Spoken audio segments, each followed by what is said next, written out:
floating gently through the clouds tonight.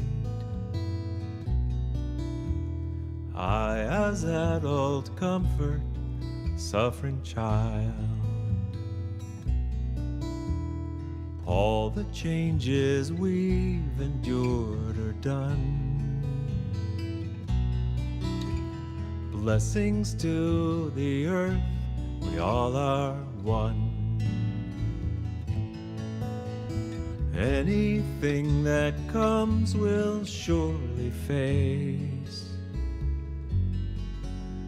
and if we fall, we'll get back in the race.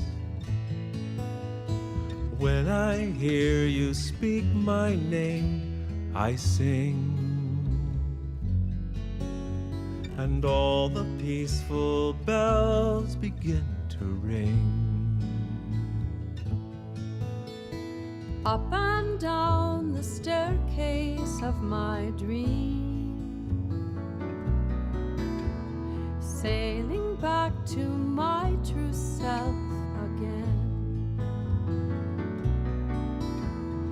I'm sure when it's time that I will know the path I'm meant to travel on. I go, wishing for an end to war each day, so all of us go safely on our way. I listen for the truth that we possess. Together we can find a path to peace.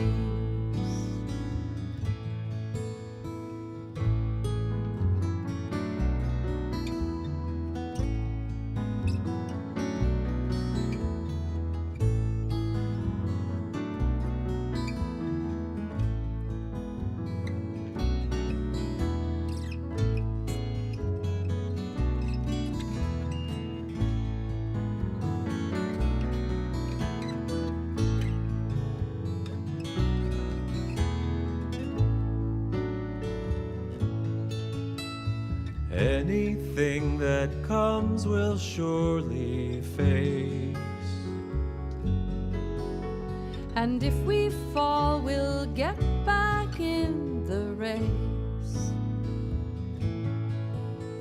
I listen for the truth that we possess.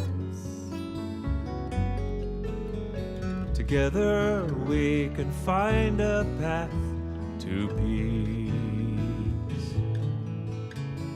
Floating gently through the clouds tonight. Floating gently through the clouds tonight. I, as adult, comfort suffering child. I, as adult, comfort suffering child. All the changes we've endured are done. All the changes we've endured are done. Blessings to the earth, we all are Blessings one. to the earth, we all are one. Blessings to the earth, we all are one. Blessings to the earth, we all are one. Blessings to the earth, we all are one. Blessings to the earth. Blessings to the earth, we all are one. Blessings to the earth, we all are one. Blessings to the earth, we all are one. Blessings to the earth, we all are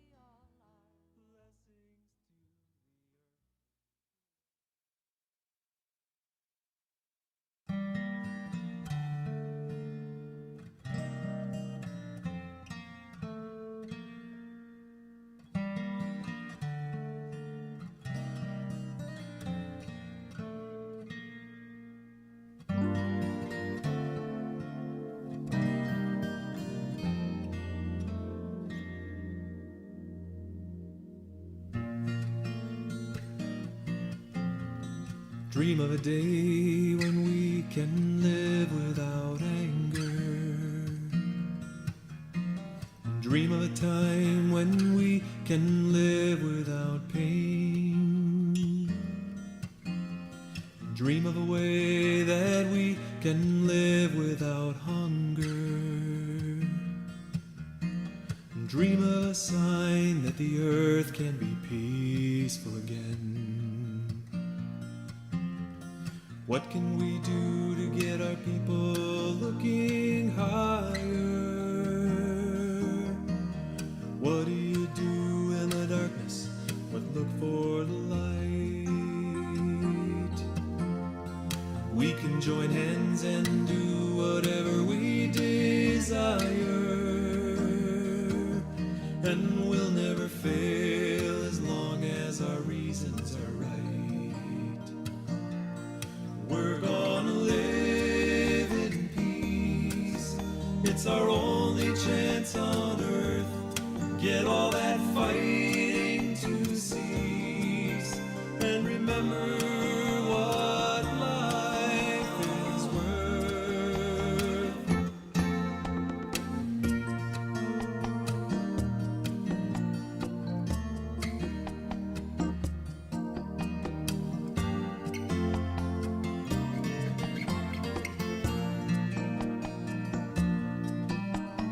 Each of us has the power to bring about changes.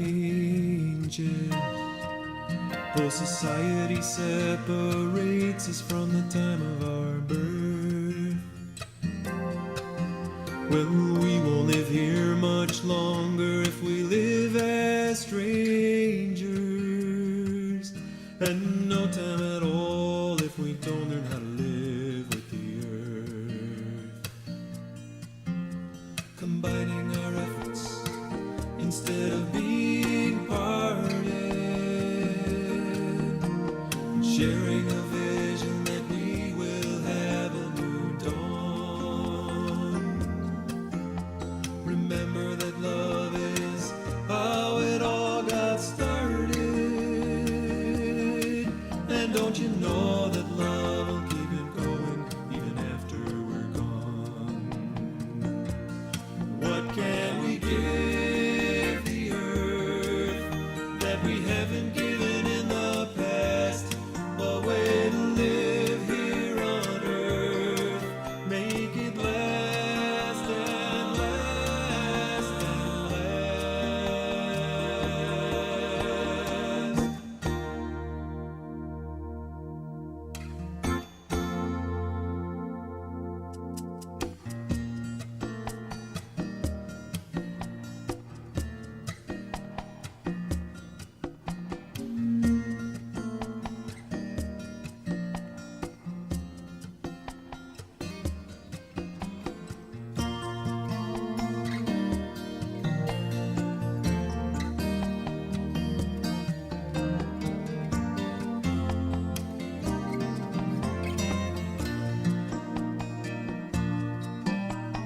Dream of a day when we can live in communion. Dream of a time when we can live without fear. Awaken a way to get all of us working together, and know that the time when the earth can be peaceful is near. Know that our thoughts and our actions are honest and clear. Know that the people on earth will be safe from all fear. Know that the time when the earth can be peaceful is here.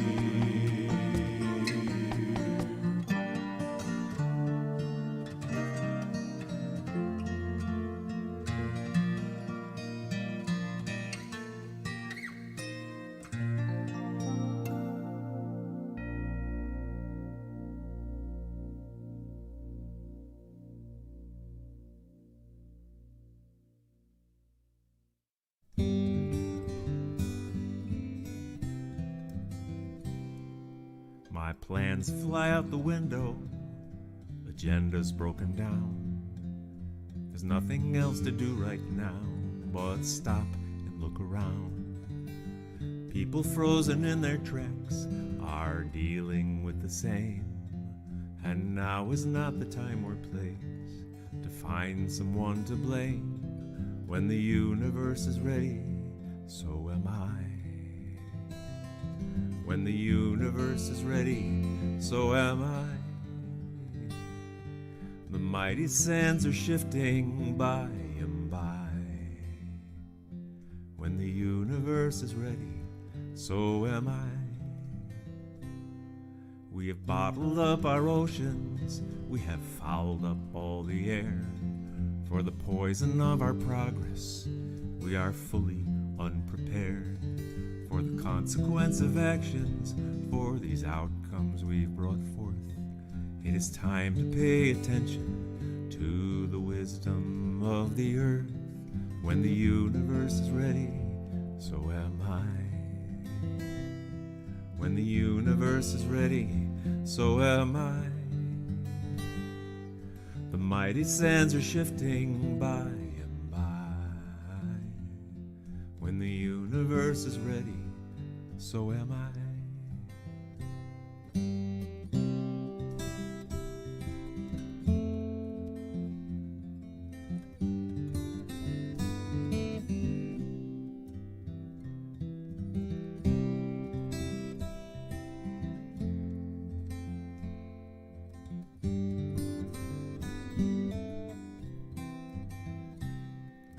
Behold a new beginning, a vision like a star. Mother Earth self-regulates when we have gone too far. I'm looking out my window, I see my neighbor wave.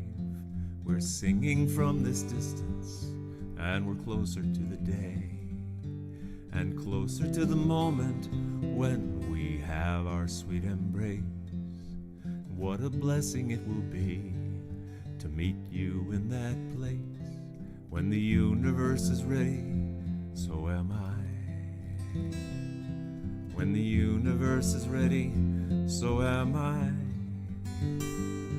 The mighty sands are shifting by and by. When the universe is ready, so am I.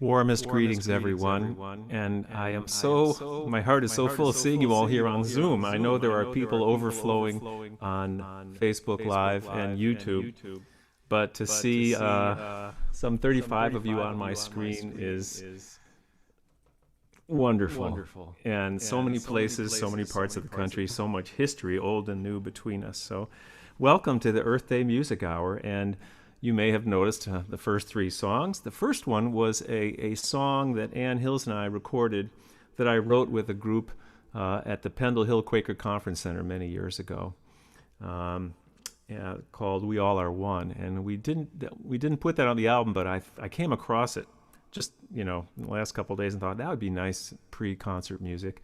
And then, of course, going back to 1988, and a very highly voiced yours truly was making a cassette that year called May the Light of Love. And that was the recording of my song Earth that I wrote in 1991 that was on that first cassette of mine, which preceded my 15 CDs. And then, of course, we went to a song that's about almost exactly a year old that my friend Grant Baldwin and I wrote over the airwaves during the first part of lockdown, called When the Universe is Ready. That brings you up to date. I want to introduce you to my excellent techspert, Brandon O'Sullivan, who is going to just take you through a few quick, brief paces, and then we'll get into the rest of these Earth songs, such as they are. So, Brandon, welcome. Thank you for being here. I couldn't do without you. Hey, everybody. Thanks so much. Good to be here. Welcome to the show. For those of you on Zoom, we're going to be allowing everybody to unmute in between songs for applause, laughter, stuff like that. Just try to be brief about it, and please mute yourselves when you're done. as long as we can all behave ourselves, we can keep that going. Shouldn't be any problems. It makes for a lot more exciting and fun of a show. Especially as you can imagine, I'm sure David is just dying to hear some applause for some of his wonderful music, and I'm sure you're all dying to give it to him. So that's really all I have. If anybody has any issues on Zoom, feel free to private message me in the chat, and I will gladly get out of the way and let David get on with the show.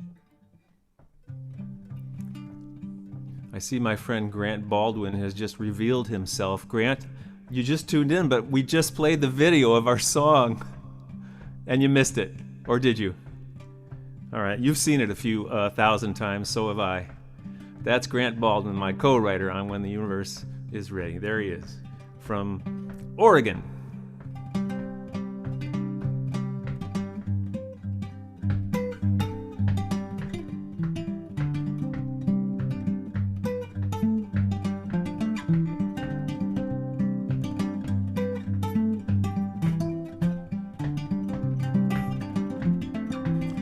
Let's start here. True story.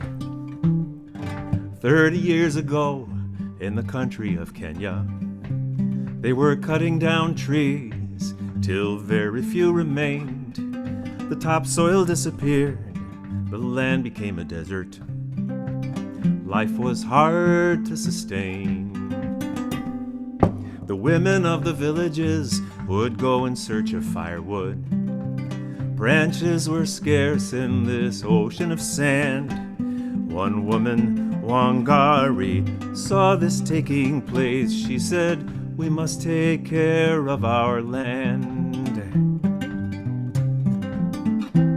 So she planted a tree and planted another, in hope she might see a little change begin. She also saw before her a giant undertaking, and so she organized her friends. They were part of the movement, recovering their land, bringing back the roots of Kenya from the sand. They were moving to make their homeland green, women planting trees. With a bag of seeds, she showed her neighbors about planting more trees, an act for which she paid them a small sum. A giant leap soon Wangari organized the women of the Kenyan nation. They were part of the movement, recovering their land, bringing back the roots of Kenya from the sand. They were moving to make their homeland green. Sing with me. Women planting trees. And something else was happening. Empowerment and strength. This was threatening to the men who made the rules. Wangari and her women friends were making real changes, so the policemen came and broke their tools. But they never broke her spirit, even though they tried. They accused her of subversion. They arrested her for crimes she carried on in spite of them, and kept on planting trees, saplings of pride and possibility. They were part of the movement, recovering their land, bringing back the roots of Kenya from the sand. They were moving to make their homeland green. Here we go now. Women planting trees.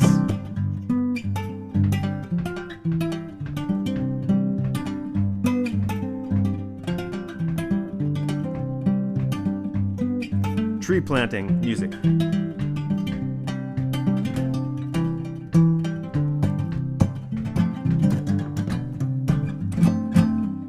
"30 years later, in the country of Kenya, 30 million new trees under African skies. Wangari is the first African woman to win the Nobel Peace Prize.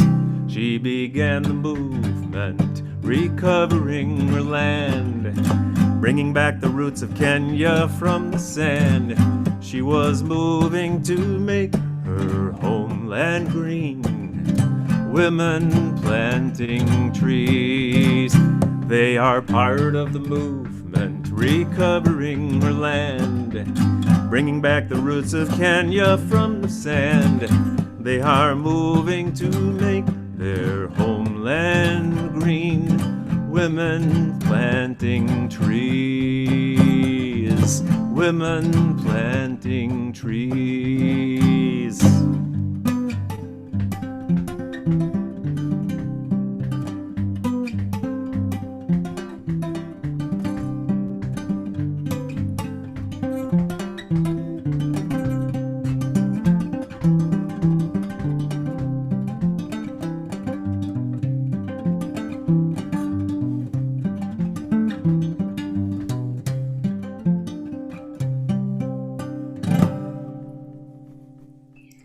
Woo!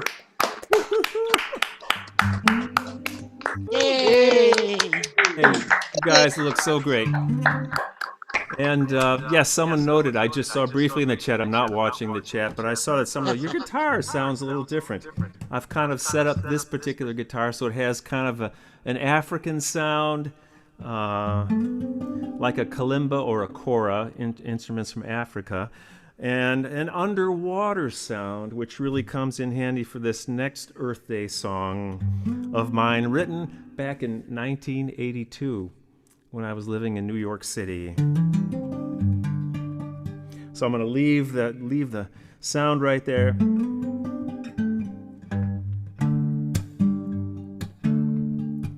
So next year this song will be 40 years old. My goodness, what was I thinking? Oh, I was living very happy when they came to me, offered riches for the pearls way down in the sea. So I became a pearl diver, held my breath as I went down, caught my foot between two rocks and drowned. Now I am sitting underwater, watching things fall in, sinking with the weight of knowledge, greed, desire, and sin.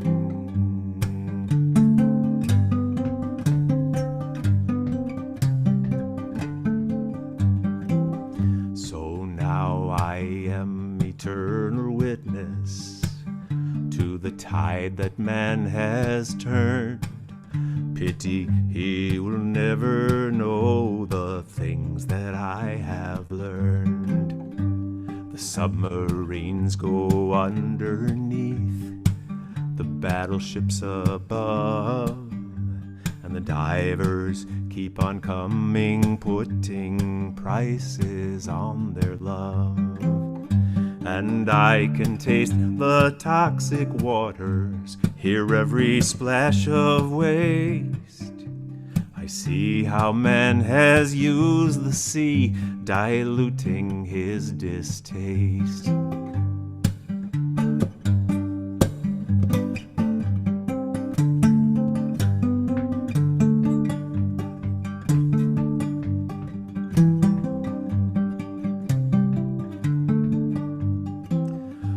The fishes tell me they would like to throw a hook up on land, snag a man and drag him under and put him in a can, and watch him fight to breathe the water, buy him in a store, cut him up to be their dinner and throw the bones on shore, and dump their garbage over ground, invade the air with greed, exploit the wind and use the land for things that they don't need.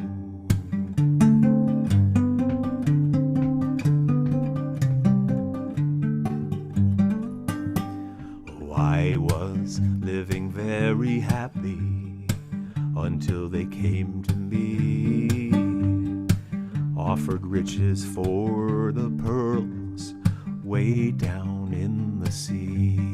And my dream is to be cremated, not swaying with the tide. But what I wanted led me here, floating side to side.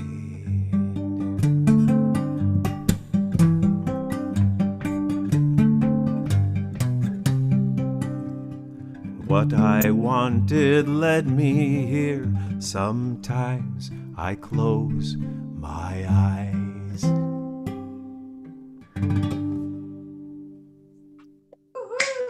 Yeah!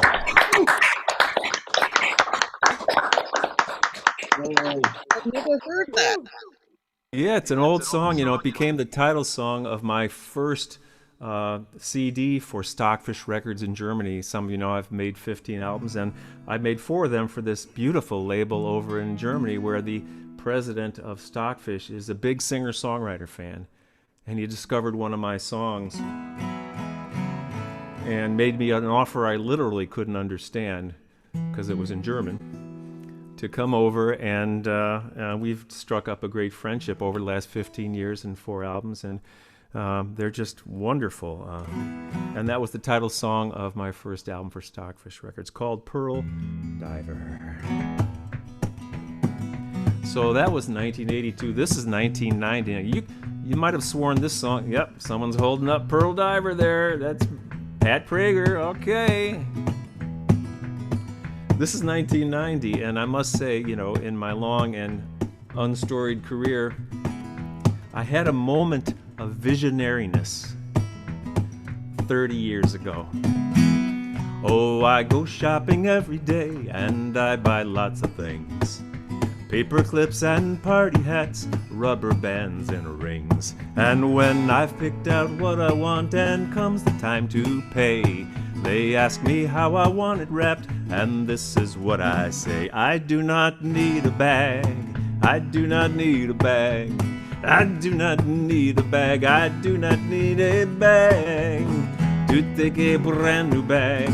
Each time I shop, say drag. Thank you kindly, but I do not need a bag. Well, I went into the kitchen to fix a bite to eat. I had a taste for something tart or maybe something sweet. But every shelf I opened up and every drawer was stuffed with supermarket paper sacks and plastic pouches puffed. I do not need these sacks. I do not need these sacks. I do not need these sacks. I do not need these sacks. With all these extra sacks, I cannot find my snacks. Thank you kindly, but I do not need these sacks. The trees out in the forest, they are friends to me.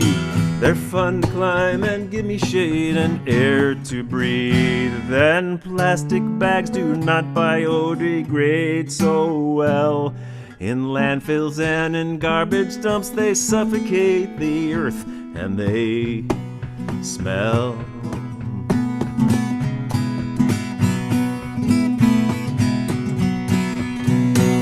So now I take a cotton bag when I go to the store. I've used it many, many times, I'm sure I'll use it more. And every time I use my bag, I help to save a tree. If everybody did the same, just think how smart that'd be. We wouldn't waste our bags, we wouldn't waste our trees. We'd have more branching out, we'd have less plastic sleeves. We'd have more bark, less bite, we'd have more piles of leaves. Oh, I'll never take a bag that I don't need. Sing with me. I do not need a bag. I do not need a bag. I do not need a bag. I do not need a bag to take a brand new bag. Each time I shop, say drag. Thank you kindly, but I do not. Thank you kindly, but I do not. Thank you kindly, but I do not need a bag. I do not need a bag. I do not need a bag. No, I don't. Sing with me. I don't need a bag. No, I don't today. I don't need a bag. Not today or any day. I don't need a bag. I do not need a bag. Nope, not me.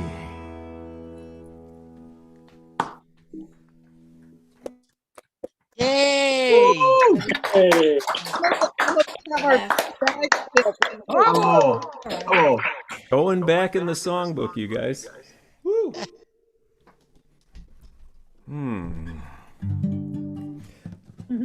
It was fun to look through my songs and see, well, this would work for Earth Day, this would work for Earth Day, this would work for Earth Day. It's I guess I've been more Earth-friendly than I was even aware. But let's bump it up, a decade or two. Let's go back only about 4 years on this one. And if any of you have so much cabin fever that you just got to go somewhere this summer,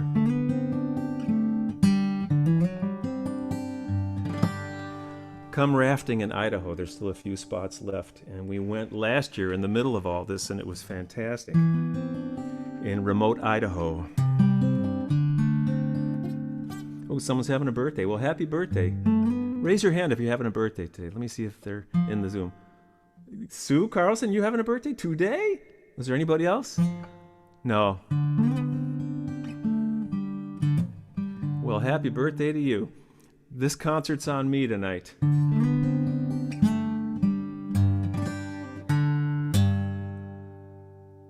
Yeah, so let's go floating down a river right now and look at some beautiful scenery, shall we?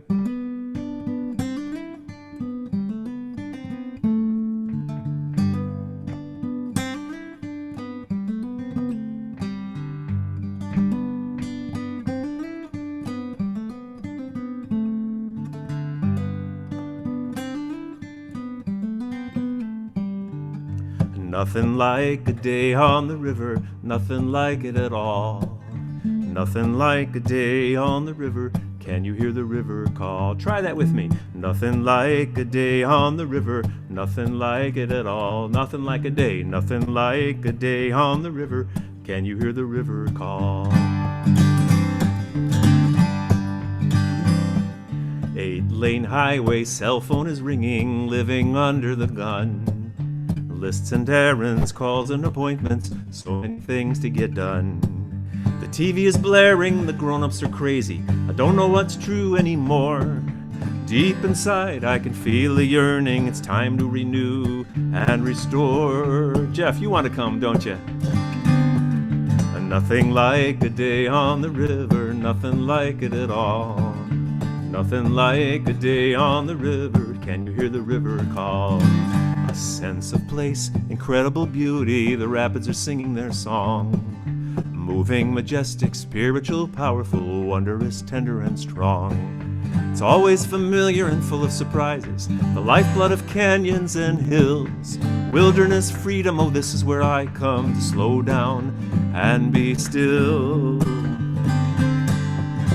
Here we go now, nothing like a day on the river, nothing like it at all. Nothing like a day on the river, can you hear the river call?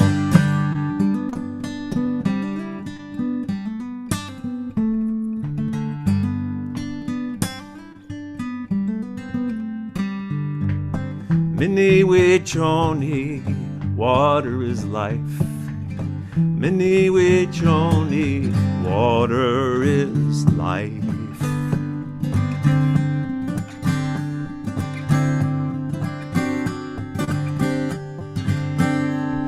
One-lane highway, no phones are ringing, only one thing to get done. Put one paddle in front of the other, measure the day by the sun. Nothing like a day on the river, nothing like it at all. Nothing like a day on the river, can you hear the river? Nothing like a day on the river, nothing like it at all. Nothing like a day on the river, can you hear the river call? Can you hear the river call? Can you hear the river call? Can you hear the river call?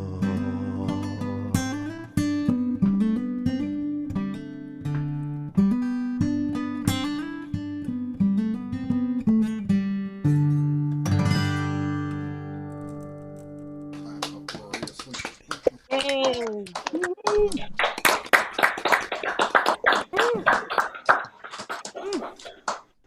Thank you. Yeah, Ron and Ramona, you'd enjoy that trip too, even though you got all that beautiful stuff there in Oregon. Uh-oh, what have I done? I've picked up a banjo. Last weekend, I attended a songwriting workshop that was put on by a friend of mine named Kathy Fink, who is a Grammy Award-winning musician from the Mid-Atlantic. Kathy Fink and Marcy Marxer. Kids records. Great, great stuff. So I just wanted to hang out and take some songwriting lessons from people like Tom Paxton, thank you very much. And Kathy taught a couple of classes, and Chris Matthews was there, a great new young social justice songwriter. And there was a guy named Joe Troop there from the Argentinian bluegrass group Che Apalache. That was also nominated for a Grammy. And when I tell you I looked at that computer, I did not get Zoom fatigue that weekend. I was in front of it for 3 whole days. But these teachers were so creative and so brilliantly artistic that gave me lots to work with. So I started 3 songs last weekend, and I just went in, and this is one of them. And it was in Kathy Fink's class called Writing a Song in 6 Words or Less. Now, the song does not have only 6 words, but she gave an example of provocative combination of 6 words. She said, and this one's attributed to Ernest Hemingway, but I'm not sure he said it, but this is something that you can get this story in 6 words. Are you ready? Baby shoes for sale, never worn. Things like that. Amazing things like that. So Kathy invited us all to make up our own little 6-word stories. And then when we got spread out into like 10 or 15 minutes later on in the class, she said, I'm going to give you a writing prompt. And she just said, just write down anything that comes to mind, and here's your writing prompt. Crazy world. And if that don't fit Earth Day, I don't know what did. But I have got a draft of a song on the banjo, of all things. So on the count of 3, let's all take a deep breath and go, good luck, Dave. 1, 2, 3.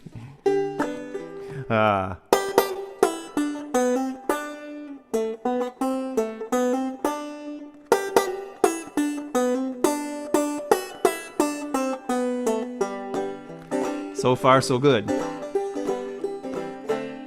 What a crazy old world we got right here. Green and blue and spinning sphere. Sometimes cloudy, sometimes clear. What a crazy old world we got right here.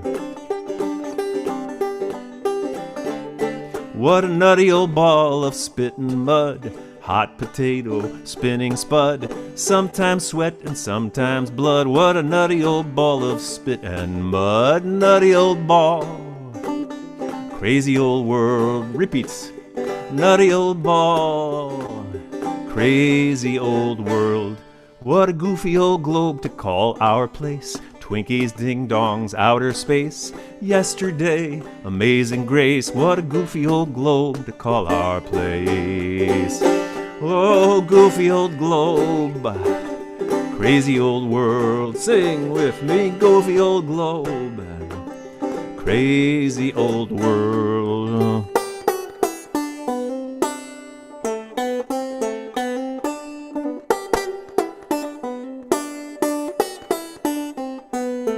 What a kooky old orb of earth and sky, sand and stone, low and high, hot and cold and wet and dry. What a kooky old orb of earth and sky. Kooky old orb, here we go now. Kooky old orb, crazy old world. Kooky old orb, Crazy old world, what a loony old joint we got right here. Heated toilets, homemade beer, Rosa Parks and Bill Shakespeare. What a loony old joint we got right here. Loony old joint, crazy old world, loony old joint, crazy old world. What a crazy old world we got right here. What a crazy old world, what a nutty ball. Goofy old globe, don't that beat all. Third from the sun, I do recall. What a crazy old world, what a nutty ball. A rainbow flavored ice cream swirl. What a crazy old world, what a crazy old world.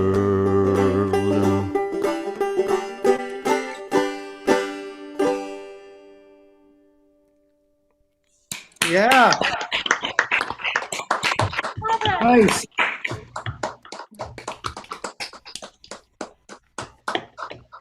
Well, I'm somewhat relieved.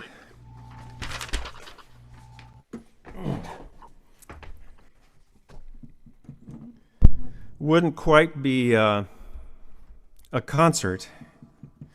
2 days ago, Tricia and I were out in the garden, cleaning all the winter's leaves and trying to give the roots in the garden that goes all the way around our house on Cape Cod some room to breathe and some plant tone and some water. And we had the news on our outdoor speaker, while we were gardening on Tuesday, day before yesterday. So I would be remiss if I didn't touch upon this subject here about what's maybe the biggest story, one of the biggest stories in our lifetimes, and moments that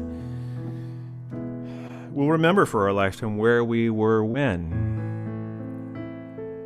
But we'll start in 1963 before we get to the day before yesterday.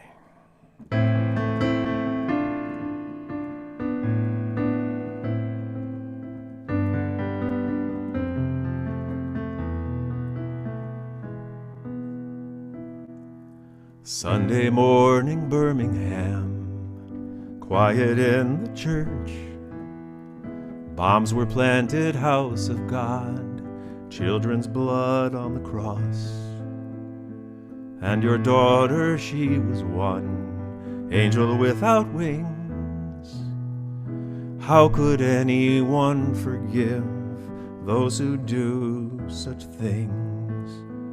And when I sing Amazing Grace, your face is what I see. I hope someday that kind of grace will find its way through me.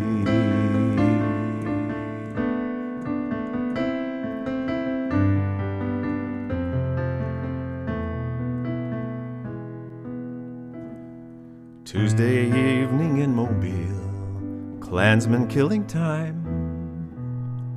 They saw young Michael walking by, he would do just fine. Quiet student, mother's best, pleading for his life. They strung him up to make their point sharper than a knife. Then Beulah May, his mother, stood, people all around, in the courtroom listening as the truth was found. From her mouth no curses fell, no profanity. I would do to others what I'd have them do to me. So when I sing Amazing Grace, her face is what I see. I hope someday that kind of grace will find its way through me.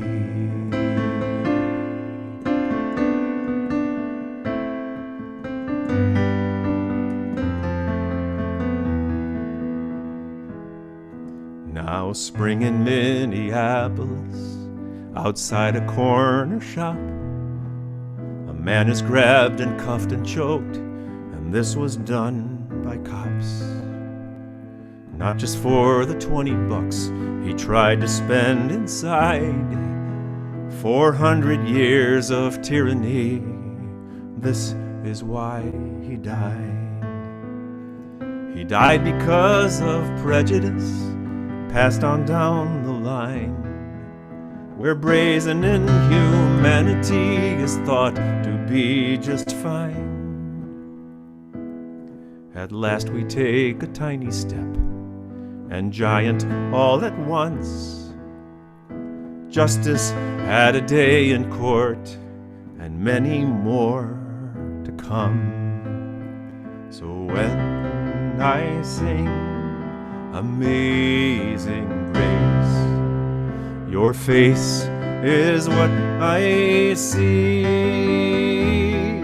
I hope someday that kind of grace will find its way through me.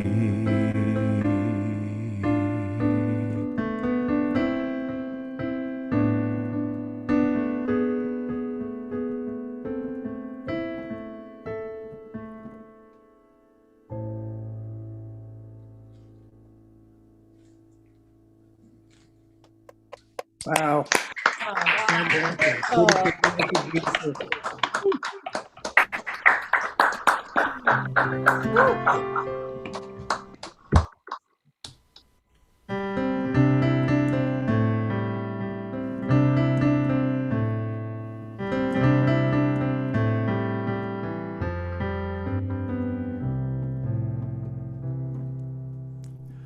When the moonrise comes so quickly and the night has come alive, there is bounty in the planting, may our healthy harvest thrive.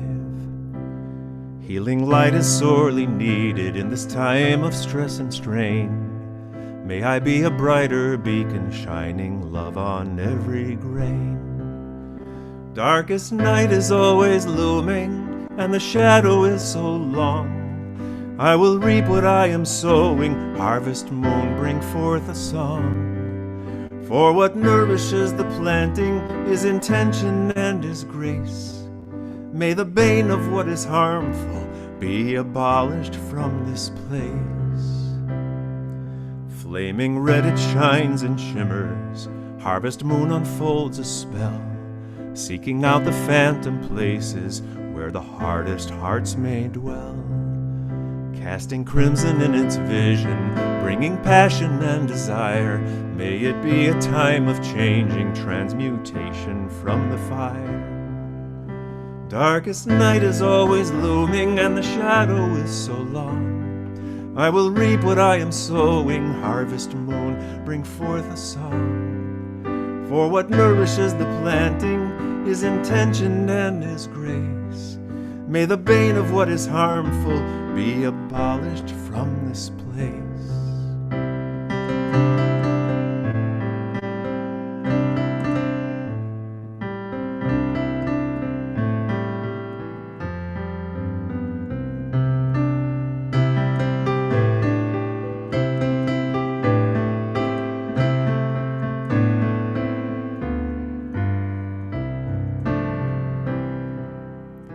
Darkest night is always looming, and the shadow is so long. I will reap what I am sowing, harvest moon bring forth a song. For what nourishes the planting is intention and is grace. May the bane of what is harmful be abolished from this place. When the moonrise comes so quickly and the night has come alive, there's abundance in the planting, may our healthy harvest thrive. Healing light is all around me in this time of disarray. May I be a brighter beacon shining love in every way. Healing light is all around me in this time of disarray. May I be a brighter beacon shining love in every way.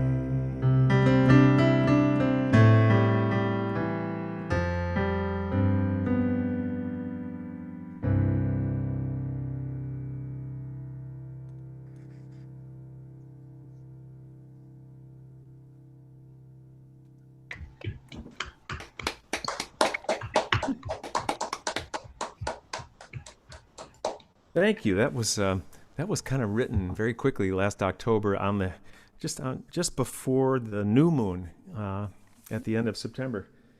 And I performed that for the first time at this beautiful project called the Daily Antidote of Song. And I want to encourage you to look that up on the internet. I think I've seen Gabriella there. Haven't you been there, Gabriella? Yeah. The Daily Antidote of Song. Google that, and every day at noon Eastern Standard Time, for more than a year, every single day, this gal named Jo Rassi and her crew has led a sing-along song every single day for over 365 days. And I've been privileged to be a song leader a few times on that with a variety of my songs. And she said, "You got anything for the harvest moon?" I said, "No, but give me a couple of days." So I put that together, and we all sang together, and that's had its birth October 1st, 2020. All right.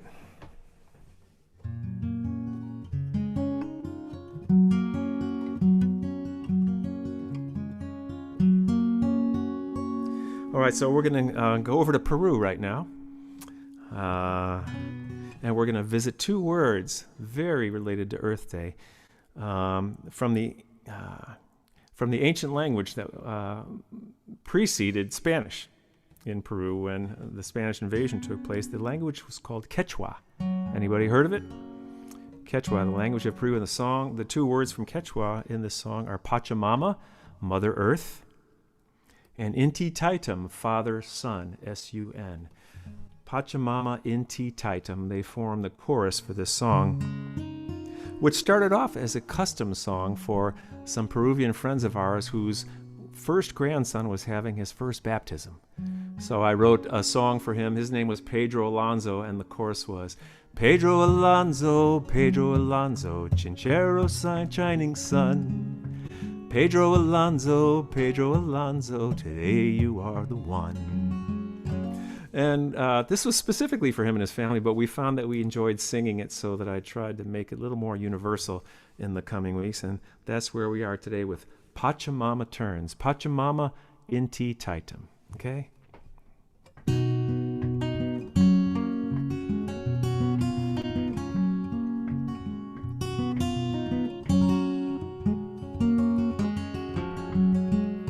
The sun may come up every day while Pachamama turns. You and I, we do our part. This is how we learn. The ones we love may come and go. They dance and spin and swirl, welcoming each blessed soul to the family of the world. Pachamama Inti Taitum, we all are one. Pachamama Inti Taitum, welcome earth and sun. Here we go, try that with me. Pachamama Inti Taitum, we all are one. We all are one. Pachamama, Pachamama Inti Taitum, welcome earth and sun.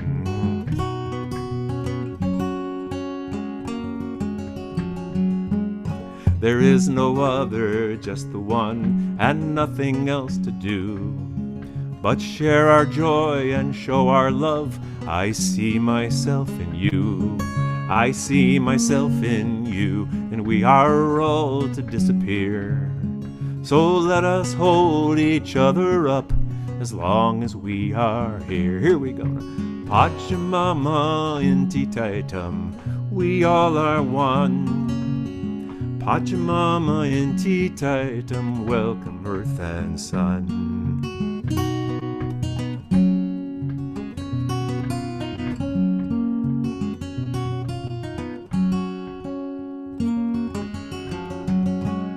And let the bands come marching, making joyful sounds. Let us dance and join our hands on streets of common ground. The sun will come up every day in the sky above. We gather here in gratitude to celebrate our love. Pachamama Inti Taitum, we all are one. Pachamama Inti Taitum, welcome earth and and son. Pachamama intitaitum, we all are one. Pachamama intitaitum, welcome earth and sun.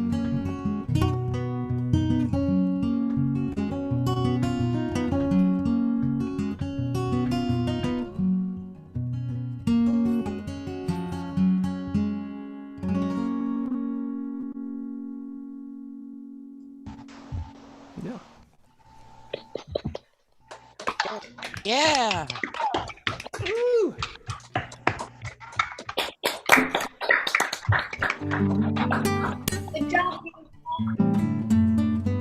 How'd you do with that Quechua? Did it work for you? You guys? I see so many familiar faces and names who are not even have their cameras turned on. This is great. I'm going to make sure that I save this chat before this night is over. We've got 3 more songs and then a little break and a happy hour. Happy hour? After party. You can make it as happy as you allow yourself to, I guess. So now we go to 2007. 2007. Amy Blake, if she's out there watching this concert somewhere in Florida, Amy was an elementary school teacher in New Jersey who hired 6 musicians to come in and each write a song with one of the grades at her K through 5 elementary school. And she called me up and gave me first choice. She said, "David, you think we could do this?" I said, "Absolutely." She says, "Well, which grade would you like to have?" I said, "I'd like to work with the 5th graders. I want the most sophisticated, the ones with the best vocabulary." And she said, "You sure?" I said, yeah, pretty sure." And then I thought about this for a couple of days and I thought, wait a minute, 5th grade, old folk singer. Too cool for that. So I called up Amy and I said, "Amy, could you hold me back and give me the 3rd graders instead?" And she said 3 words. "Good decision, Dave." And we had such a great day that we ended up sending the song we wrote, me and 92 3rd graders, over 4 periods, 23 kids per class. We sent the song to the President of the United States in 2007. It was sort of a civics lessons too. The kid said, "Can you do this? Can we really send it to the President?" And I said, "Yeah, I even know the address." But I had to look up the zip code. So this is also a sing-along, and I've loved this song for every one of its years since 2007. It's called "We Belong Together." And a lot of input from these kids and a little chords and melody from yours truly and a sing-along chorus to boot. So if you're lucky enough to be sharing your Zoom room with another live person right now, you could look at them and say, "I can't wait to hear you sing with David." Here goes something. We'll start with the chorus. We belong together. We'll be friends forever. Will we fight? No, never. Because we belong together. That's it, 4 lines. Let's try it. We belong together. We'll be friends forever. We'll be friends forever. Will we fight? No, never. Will we fight? No, never. Because, we belong. Hi, Shar, together. First verse has some similarities. We belong together. We'll be friends forever. Watch out now. We may not live in the same town, but we live in the same world. But our world has some problems. War, hunger, pollution, bad guys, hatred, disasters. We have to find a way because we belong together. We'll be friends forever. We'll be friends forever. Will we fight? No, never. Because we belong together. And we have different traditions. And we have different religions. And we have different opinions. Imagine and we have different names. You know the drill. We'll be friends forever. Will we fight? No, never. Will we fight? No, never. Because we belong together. We'll make sandwiches for hungry people.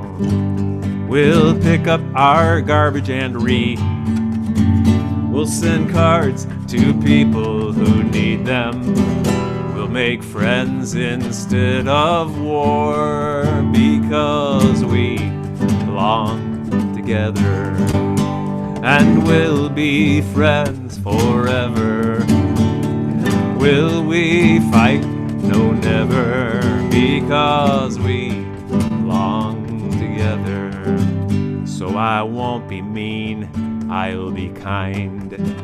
I will leave all that bad stuff behind. I'll be trustworthy and open up my heart. And that's where the changes will start, because we belong together. We'll be friends forever. Will we fight? No, never, because we belong together. One more time, and we belong together. We'll be friends forever. We'll be friends forever. Will we fight? No, never. Will we fight? No, never, because we belong together. Don't you know it's true that we belong together? No matter what they tell you, we belong together. Almost time for the bathroom. We belong together. 2 more songs for you. We belong together. Don't you know it's true that we belong together?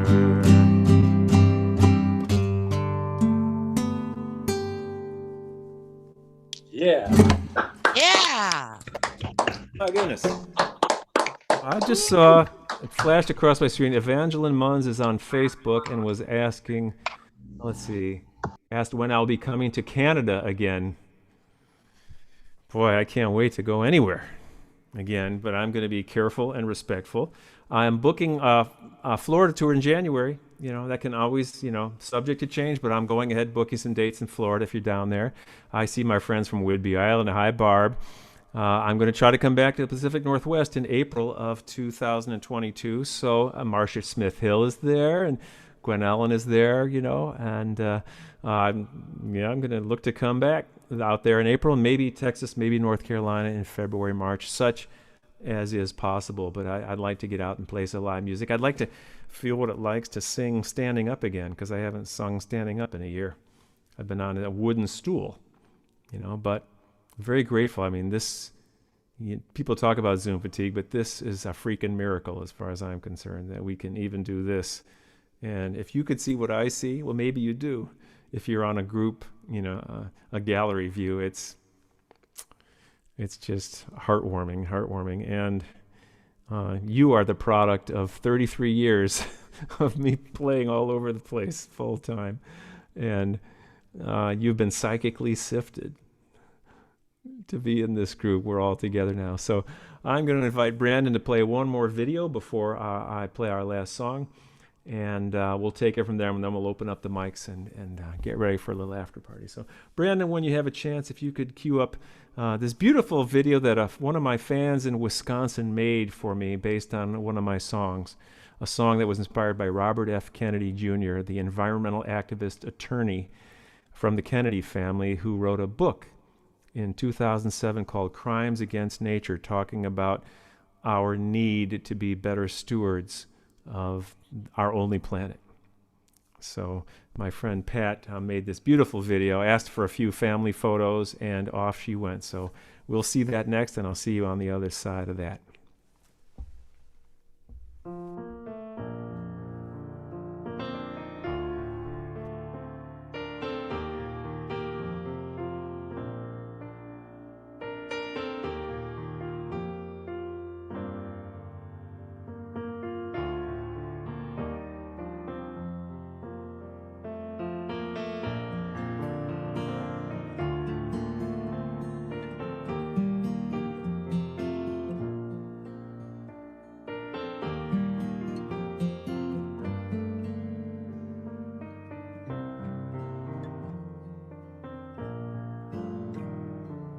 I stand for love, I stand for peace, I stand for joy and for release, for what is beautiful and true. I stand for hope, I stand for you. I stand for love, I stand for peace, I stand for joy and for release, for what is beautiful and true. I stand for hope, I stand for you. You know our world is in great pain. She needs our loving care again. But there are those who fail to see what we have done and what we need. There is a cost for every act, and now there is no turning back. We burn a bridge, we bang a drum. It's time to rise, the time has come to stand for love, to stand for peace, to stand for joy and for release, for what is beautiful and true, to stand for hope, to stand for you. If you're thinking it's not urgent, that we've got more time to kill, if I'm not the one who'll change things, then for heaven's sake, who will? So I will move and I will climb that mountain one step at a time. I won't be swayed, I will not stop until we've made it to the top, where we will stand for love and peace. We'll stand for joy and for release, for what is beautiful and true. We'll stand for hope, we'll stand for you. What is beautiful and true. I stand for hope, I stand for you.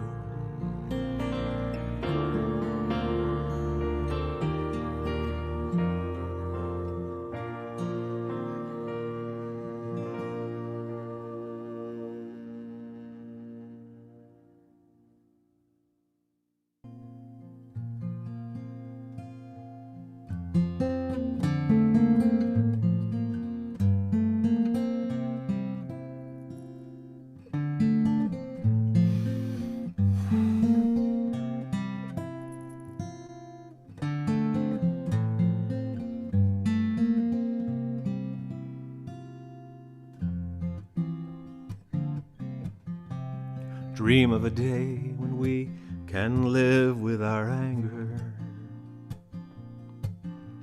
Dream of a time when we can live without pain. Dream of a way that we can live without hunger. And dream of a sign that the earth can be peaceful again.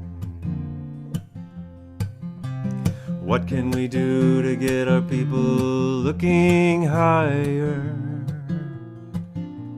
What do you do in the darkness but look for the light? We can join hands and do whatever we desire, and we'll never fail as long as our reasons are right. We're gonna live in peace. It's our only chance on earth.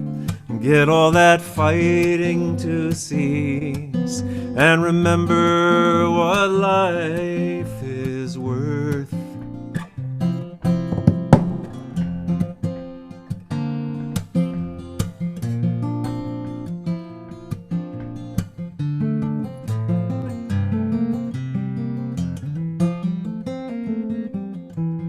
Each of us has the power to bring about changes. Though society separates us, from the time of our birth. Well, we won't live here much longer if we live as strangers, and no time at all if we don't learn how to live with the earth. Combining our efforts instead of being parted, sharing a vision that we will have a new dawn. Remember that love is how it all got started, and don't you know that love will keep it going even after we're gone.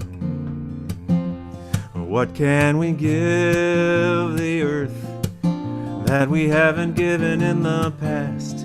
A way to live here on earth, make it last and last and last.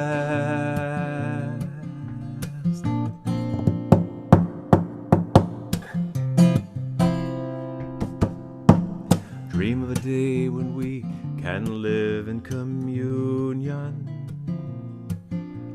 Dream of a time when we can live without fear. Awaken a way to get all of us working together, and know that the time when the earth can be peaceful is near. And know that our thoughts and our actions are honest and clear. And know that all people on earth will be safe from all fear. And know that the time for justice is not later but near. And know that all people on earth will be safe.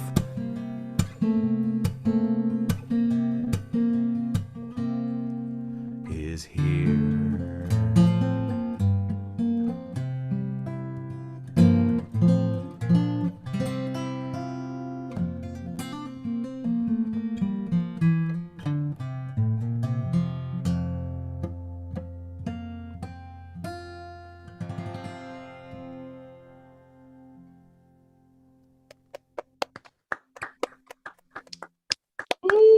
Yeah. Thank you.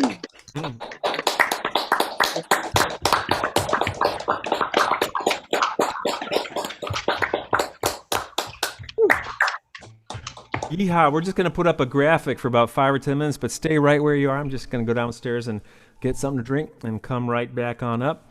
And I look forward to checking in with some of y'all. This has been awesome to see you. Awesome to hear you. Very grateful for your presence. So hang on, and I'll be right back. Yeah. No.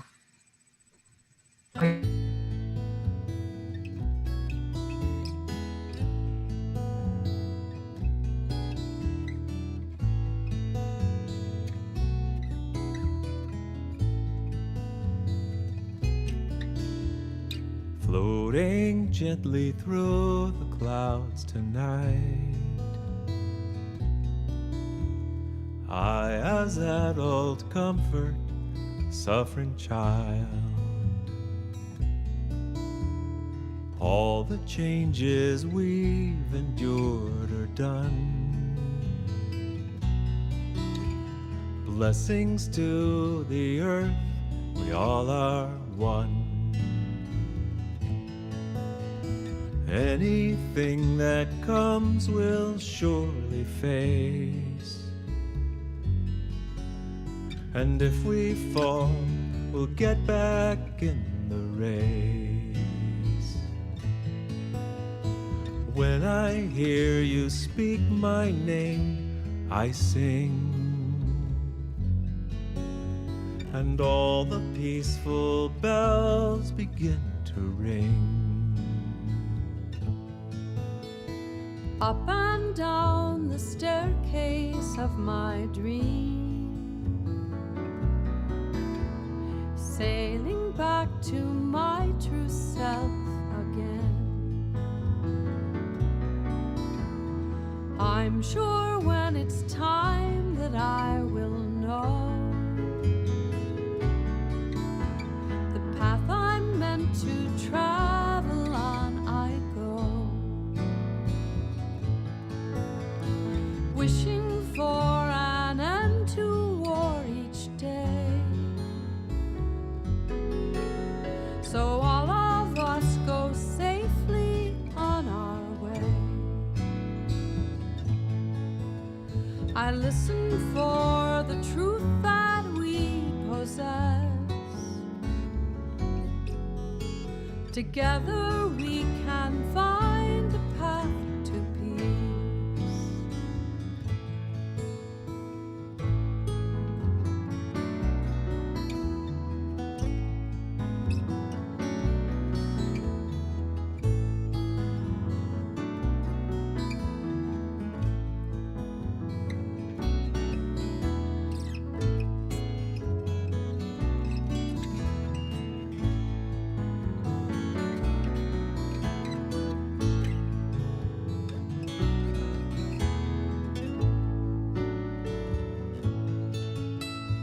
Anything that comes will surely face. And if we fall, we'll get back in the race. I listen for the truth that we possess. Together we can find a path to peace. Floating gently through the clouds tonight. Floating gently through the clouds tonight. I as adult comfort suffering child. I as adult comfort suffering child. All the changes we've endured are done. All the changes we've endured are done. Blessings to the earth, we all are Blessings one. to the earth, we all are one. Blessings to the earth, we all are Blessings one. to the earth, we all are one. Blessings to the earth, we all are one. Blessings to the earth. Blessings to the earth, we all are one. Blessings to the earth, we all are one. Blessings to the earth, we all are one. Blessings to the earth, we all are. Hey, hey. Oh.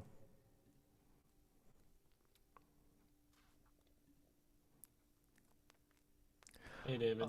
Oh, hey, Brandon. There you go. Oh, Gabrielle. Now I get it. You're from Wixom Elementary in Michigan. It's good to see you, dear. Gabrielle is maybe our youngest audience member tonight, and I've got to go to Wixom Elementary many years in a row, and we sang some of these songs together. So much fun. It's good to see you, dear. Thank you for coming. Let's see. I'm just going to go down the list and say hi to who I see on the screen. I see Bill and Reed up there in Sequim, right? Also known as Sequim, Washington. Sarah Page from the Texas. Uninitiated. Sarah Page, what part of Texas, Sarah? Hi. Hello. Hey. Hey. And Marnie, are you still up in Vermont? Yes. Bob and Pat Prager, California. Tom Batter, Washington. No, Dan. I got Mabel Lang. Mabel, you're here from my state of Massachusetts, aren't you? Yep. Ron and Ramona from Oregon. Susan Sean, where are you from, hon? Unmute just for a second. South of Boston, Stoughton, Massachusetts. Okay, not so far. You could hear me without the microphones. Maureen Condon, you're around here somewhere too, aren't you? I saw you at Roslindale Open Mic not too long ago. Oh my goodness. I'll tell you, it was March 9th, 2020. That was the last live appearance that I did.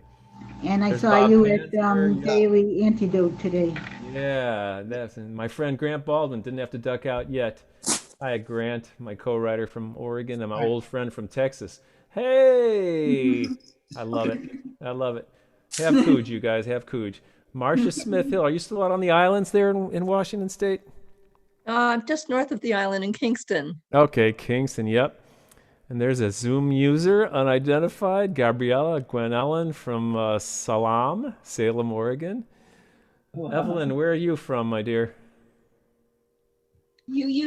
Florida. Ah, You're well, coming- there's more than and you're one. coming in- But the U, not just the Oh, UU. Orlando. Orlando, Gotcha. and further up by the university. Yes, And I'm you're coming to to us in- I'm coming to you on in Martin January. Luther King's Sunday. Yes, to do my sermon and song called "We Have a Dream." Well, you heard it tonight. That's I have a dream for everything Been we a sang while. about today. It's Barbetta been a from while. I haven't- Whidbey probably Island is haven't seen you represented. in a Hi, good David. So nice to join you tonight. Oh, it's great to see you. And Kristen Lee's from Michigan. Kristen, hi. And then let's see, Janet Garrison from the North Shore of Boston, up in Gloucester. Karen Richmond, where are you from, Karen?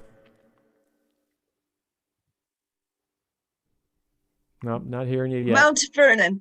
Mount Washington. Vernon, Washington. You know, I was very remiss at the whole concert. I didn't say that this event was co-sponsored by, but I put it out in all my publicity, you know, that this was a joint sponsorship by the Anacortes and Mount Vernon Centers for Spiritual Living. They kind of got behind pushing the promotion of this, so I thank them. And it was on all the Actually, posters and I'm flyers. a member of the Anacortes one, but Yeah, I go here too. Yep. There's my friend Nancy Hershatter from Connecticut, Danbury area. Hi, Nancy. Second. Hi, Jerry was just saying to me from across the room, tell David. So I was listening to both of you at the same time. Tell David what? As always, I love what he was doing. As always, I love what he was doing, says Jerry. Thank you. Boy, you gave me a chance. Y'all gave me a chance to play some songs I haven't played in years, you know, and put together a body of work. Maybe I'll take the show on the road, you know. Yeah. Jenny Caldwell, where are you these days, Jenny? I'm in Delaware now. Oh, it's great to see you. Yeah, you too. Yeah. And there's the Kaufmans are weighing in from somewhere. I don't want to say Florida, but where are you? Is it George and Helen? We're in Eugene. Oh, God, I love Eugene. Yeah, we wanted to come out here in April. Yeah, that's where my friend Grant is from. We're gonna see if we can make a little house concert. And then Shar, that might be Providence. Oh no, that's Buffalo Grove, Illinois. And then we have iPhone. Who's on iPhone there with the long blonde hair? Yes. Reverend Shelley Heller. Oh, thank you, Reverend Shelley. I can't see you on such a small screen. This is the minister from the Anacortes Center for Spiritual Living. And of course, you know, I didn't say a thing all night, but I sure put it out, you know, on all the social media. And thank you for partnering with us tonight. So thank you. I hope you found it worthwhile. I had a great time. You know, it was my pleasure. It took us 2 years to get you back here. Yeah. Well, I'm counting on next April. So try and keep me away is about all I can say. And there's Gene Ross from Florida. You guys in your new place yet? No, you're still in the old place. DC wouldn't even qualify as a singular congressional district. Come on, Gene. I know you're there. Hey, Rodney. Okay. All right, I'm not hearing you, so put something in the chat. And there's Jeff Nesta. I'm thinking Wisconsin, Jeff. Yes? Oh, yeah. Oh, there you are, Gene. Where are you in your new place yet? No, we're still maybe another month. Oh my God, it's taking forever. Oh, you know what, though? I like your old place, and I'm going to miss it if I get to come back and play for you in January. Well, David will be here, so you could be here too with the new baby. Oh, boy. Stephen is here too. Hey, Stephen. Guys want to go to Ireland next year? Sure. Cuba. Are you not going to Scotland? Not this year. Going next year, though. Is that booked? I'd like to. I just found out that I'm more Scottish than Irish. Well, then we'll have to build 2 more seats on the bus. We'll make that happen. We'll make that happen, Gene. Gene is an old friend of mine from the National Wellness Conference, y'all. And when I wrote that song called "I Stand for Love," it was at that conference that Gene and I went to every year. You know about. I love that song. Well, thank you. Didn't Pat do a beautiful job with that video? Mm-hmm. Mm-hmm. Yes. Then I've got Lori Caldwell. Hey, Lori. He said hi, Ron. Hi, David. Is it Florida? No, I'm not. I'm going to mess this up. Is it Florida or North Carolina? Or Maryland. Yeah. See, 0 for 2. Well, I was at Kathy Fink's retreat last week in Maryland, and that was great. Although I was here, you know, it's sponsored by the Mid-Atlantic. Beautiful. And then we have Barbara Musouris. Hi, Barbara. Are you new to us? No, I met you at Montecito at my friends, the Wilcoxes, and I'm Robert Brown's partner. And Oh, Barbara, that's you. I saw Robert Brown painting at the start of the concert. Was he painting, working tonight?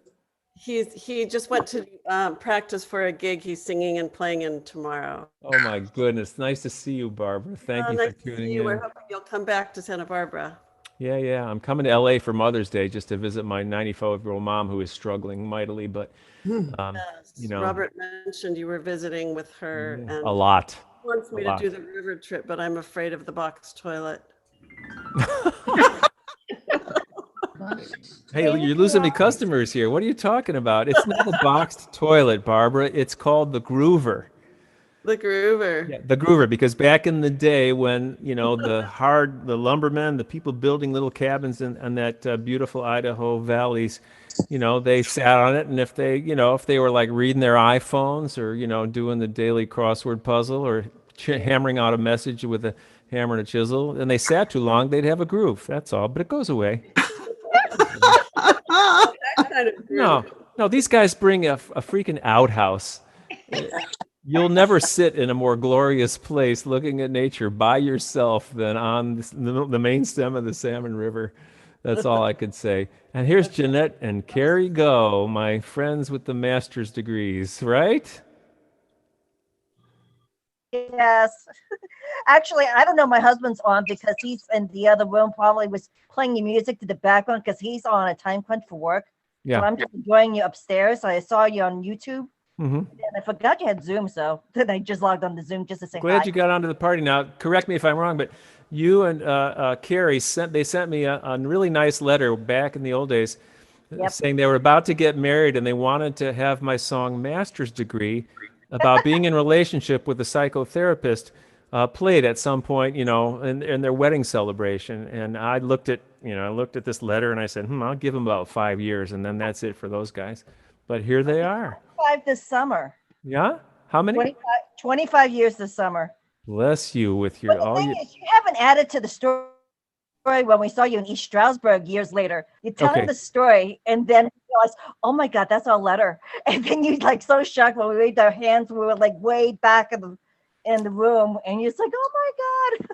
Yeah, that's right. I was reading that letter for years about you wanting that as a wedding song. I might have suggested Rising in Love, but that's just me. But, if No, Masters... we still played Rising in Love. I think we played it in our reception. Okay, Yeah, of course you played did. it. Well, that's great. Yeah. Gosh, and there's David and Leanie in Florida or Western Mass, David? In Florida this evening, leaving to Mass. Okay, these guys put more frequent miles than I ever did when I was touring. And here's Alan Herbig. Alan, new to me, maybe? Where were you zooming in from?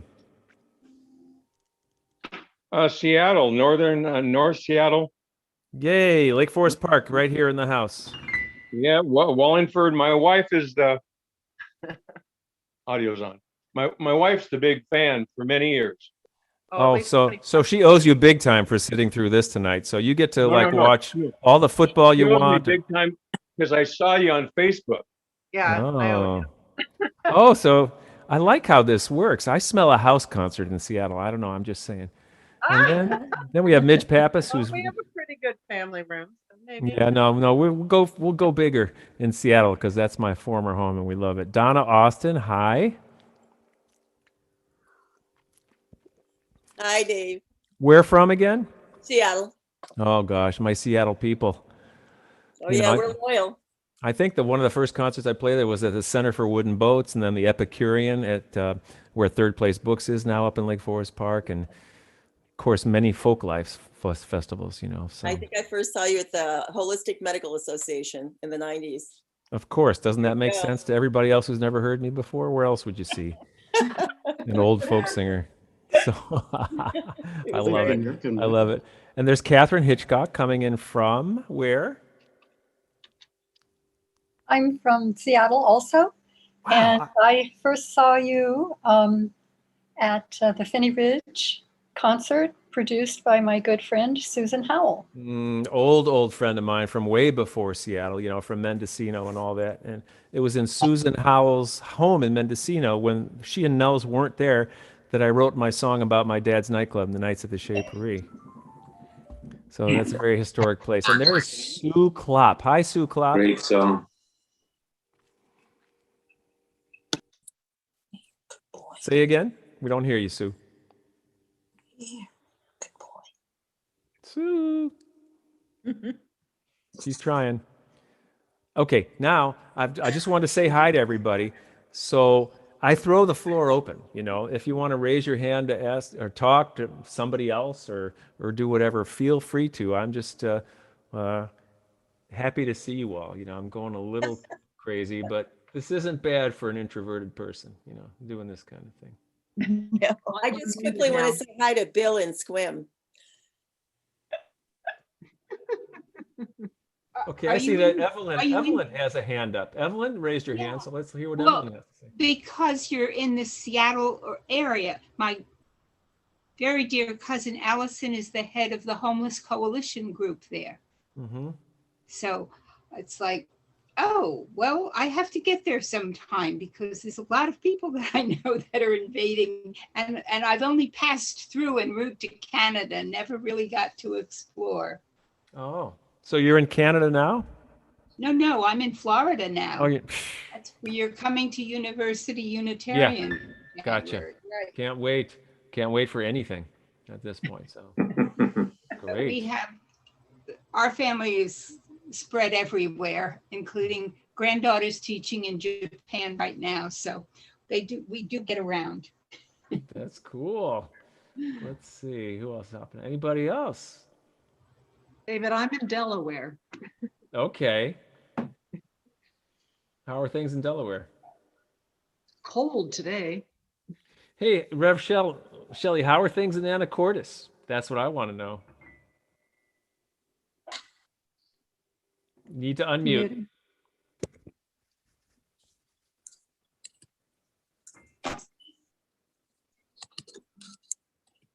Hello. We've had the most gorgeous weather. I mean, it has just been beautiful, 64 to 68 every single day. It is just phenomenal. The cloud formations, the sunsets. It's, what can I say? Anacortes I have early memories of because that was our gateway to Orcas Island, of course. And when Trish and I lived in Seattle during the 90s, we went up to Orcas for every landmark family event that we had, you know, decade birthdays, honeymoons, all that kind of stuff. And But it wasn't until we made contact that I actually got to stop and take a breath in Anacortes without using it as a jumping off place to somewhere else. Yeah, well, I'm glad you did. And I hope you will come back many times. Oh yeah, I got time to practice.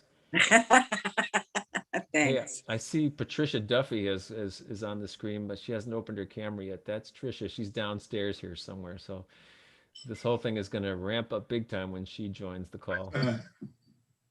And many of you know her. One of my favorite Ireland photos from 2018 is Trish on top of that big fort that nobody else would climb to the top of. And she's got her hands to the sky.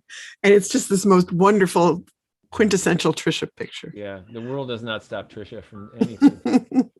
And let's see, I'm trying to see. So Nancy on the screen and Marnie. Who else has been to Ireland with me? Oh my God. I got you, Marnie. Yeah. Right. An amazing trip. Yeah. Fabulous. Amazing. We got canceled for this year, but they're giving me 2 for next year. Hey, there's Buzz Merrick. And Buzz and I took a songwriting workshop last weekend that I got my Crazy Old World song out of. Nice to see you, Buzz. Thanks for hopping on. He's a fine songwriter himself. Good to be here. Yeah. For David, this is Barbara. Is Scotland full already? Right, me and I don't think so. I mean, I have not aggressively been pushing my 2022 tours. So if you're seriously interested, write me an email tonight, davidrothmusic@gmail.com. Okay. The capacity for Scotland group is smaller than the Ireland group, but the first June trip in 2022 to Ireland is full already. There's September for that, and I'm trying to remember when the Scotland is. And someone mentioned Cuba. I'm gonna look into that again because we were about to pull the trigger on that one. So it's not folk music anymore. It's Be fun. it's a travel agency. Thank you, David. Is pull the trigger a good thing or a bad thing? But wait a second, I want to go back to Barb Bennett on Whidbey Island because Barb has been on my rafting trip. Yeah. And I can highly recommend it. It was just a joy. Was a pleasant experience. Yes. The hot springs are high points. Yeah. The river is so cold and the hot springs are so warm, and it's just perfect. Yeah, it was great. And last year in the middle of all this, August, I kept writing to the head of the company saying, "Are you still going? Are you still going?" He said, "We haven't canceled one trip all summer." This is last summer. Wow. Haven't canceled one trip, and everybody has come. So I had a lot of people bail on the trip, but then as soon as they bailed, other people filled in. Fantastic. And it was really kind of sweet because we had a few families with young kids, so we wrote songs like, I remember one of the titles was "What I Like About This Trip." That was one of the songs we wrote, and we sang it to everybody around the campfire. So sweet. Perfect. And why does coffee taste so good when you wake up around a campfire on the main stem of the Salmon River at a campground where you don't see anybody else? That's why. Yeah, it's very special, and I would just encourage anyone that's tempted to want to go. Yeah, Go. to do it. And to think that you did it in the middle of the pandemic when everyone else was cooped up and, kids had, nothing but the four walls. And these children that you're describing were at a campfire on the Salmon River. It's amazing. Well, it was kind of interesting, Nancy. Nancy is an old friend of mine from my New York City days in the 1980s. The emphasis on old, yeah. Well, friends of many years is what I meant to say. I know. I don't care, David. I quoted, "I'm simply growing taller than my hair" to a friend the other day. So thank you very much. It was interesting dynamic on the main stem of the Salmon River because from the orientation you could see who was steadfastly wearing masks, and they were not doing a lot of mask wearing in Idaho in these small towns. I don't think they were necessarily taking it seriously, but the people on my trip were taking it seriously. But after a couple of days, the masks started to come off. People were still spread out, and we were camped. Our tents were 6 feet away from each other, and the air was so circulated there, and the river is so rushing that by the end of the trip, I don't think many people were wearing masks, and there wasn't a whiff of anything. It felt like the biggest boost to the immune system you could have had.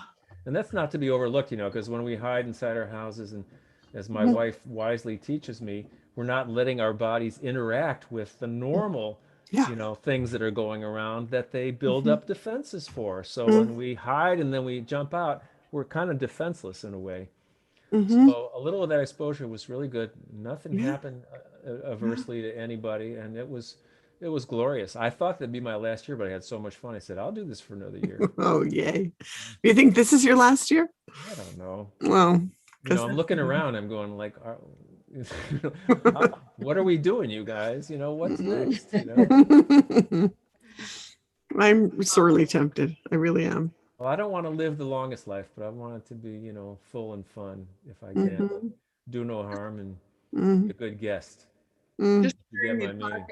I have a great picture of the tarp on a rainy morning. It's just hilarious. We only had one, but everybody was such a good sport. And then the other memory that I have is we had the privilege of a full moon on the last night of our trip. Oh. And it was shining so bright. When the moon is shining at its best, there's this silver light that permeates everything. And the light was coming down through the cut of the river and hitting some places, and the shadows were dark in other places. It was spectacular. Wow. Oh my goodness. And I only lucked into that trip 4 years ago because my friend John Smith from Wisconsin, Jeff, the great songwriter from Wisconsin,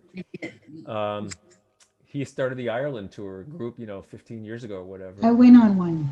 Brought me in on that, and then he got contacted by this river rafting company saying, "Hey, we heard about your Ireland trips and how wildly popular they are. Do you want to come play music at a campfire on one of our trips and see if you like it? Because we'd like to have more music on our river trips." They didn't have anything in place. John went one year and he loved it, and they said, "You know 3 other people, John, that would be good for river music?" And he talked to me and to Tom Kimmel and to Daryl Scott, who is an amazing musician from Nashville. So that next year, the 4 of us, all had our own river trips. And oh, there's Susan Cartmill from right down the street. Hi, Susan. Do you take your guitars on the raft? Well, absolutely, because first of all, the rafts are very safe. If you want to be more exciting, you can go in the little individual kayaks, and have a closer experience to the water, if you get my meaning. But I also have this guitar that I was playing. I do not need a bag on. Is made of carbon fiber, and I take this one on the river because it's there's no wood on it. It's waterproof. It's indestructible. And in fact, I got a deal going between the River Rafting Company and the Rain Song Guitar Company, which is in Woodinville, Washington, north of Seattle, where they got a couple of resident Rain Song guitars for the rafting company, and now they have one on all of their trips just to bring around for anybody who wants to play it. So, David, say again?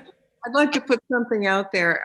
Carl Olson would love to come on one of these trips on the salmon. Well, yeah. And I just need to put a bug in your ear.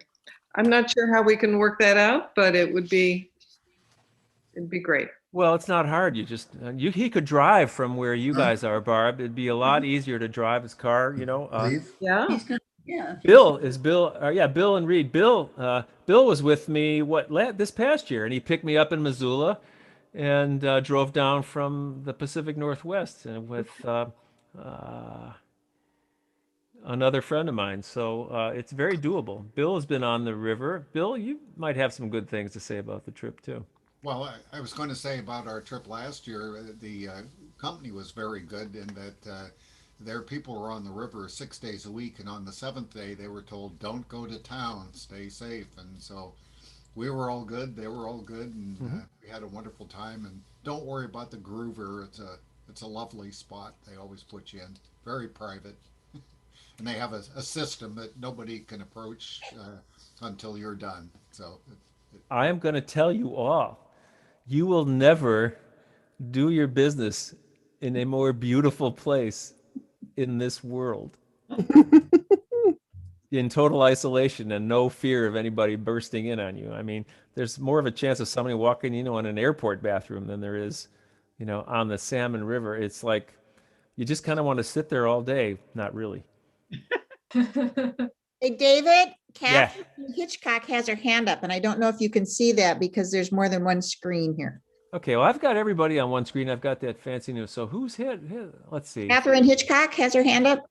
Okay, thank you, GE. Catherine? Well, I told you that I had seen you in Seattle, and that I was a friend of Susan Howard's, and she's watching on YouTube, and she wanted to say hello from YouTube to everybody, and let you know that she's here and really appreciates seeing you. Susan, we became friends a long, long time ago, and she and her husband, Nels, who passed away way too soon, a couple of years ago, I want to say now, produced many concerts for me at the Finney Ridge Center for the Seattle Folklore Society. So after the first one, they became reproducers. And all of your talk about the Salmon River is intriguing me, so I'm going to go look up the details. Okay. I can send you the skinny, the 411 on it. It will fill up. I don't know if it's filled up just yet, but people are just kind of taking baby steps right now about what they will or won't do. I talked to some musicians in a peer group, and some of them are actually trying to do some outdoor gigs this summer. I'm happy to wait till 2022 and do what I can from here at home at World Headquarters. Where I do one concert a month. And do some conferences and other things, usually singing at a church on Sunday morning virtually. And that's been just about every Sunday for months. Not bad for a nice Jewish boy from Chicago. who also has performed weddings, you know. And operating rooms. That's right. That's right. Oh my God, where did that come? Oh, I know where that came from. Jenny Caldwell, right? Right. Okay, so can I tell that story, Jenny? Sure. I wish I had. I might still have a letter somewhere. I got a letter from Jen, and it's perfect because I sang the song tonight. Jenny writes me this letter. She said, David, you know, blah, blah. I'm going to quote it. I'm going to paraphrase it badly, but she was having foot surgery, and she had brought in her cassette called Nights at the Shea, I think. She wanted it played during her foot surgery, and so that's what they did. And the first song on that cassette is I Do Not Need a Bag, with me shouting at the top of my lungs when I had a higher voice. So picture yourself in the operating room where they're doing this delicate procedure, hearing me, you know, screaming, I do not need a bag at the top of my lungs, and that actually being relaxing for you. Was that how you remember it, Jenny? Yes, indeed. And I tried to sing along.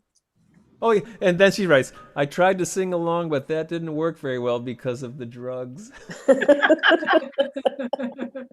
I read that letter for a long time. Thank you for reminding me. And it's on one of your It's on the CD.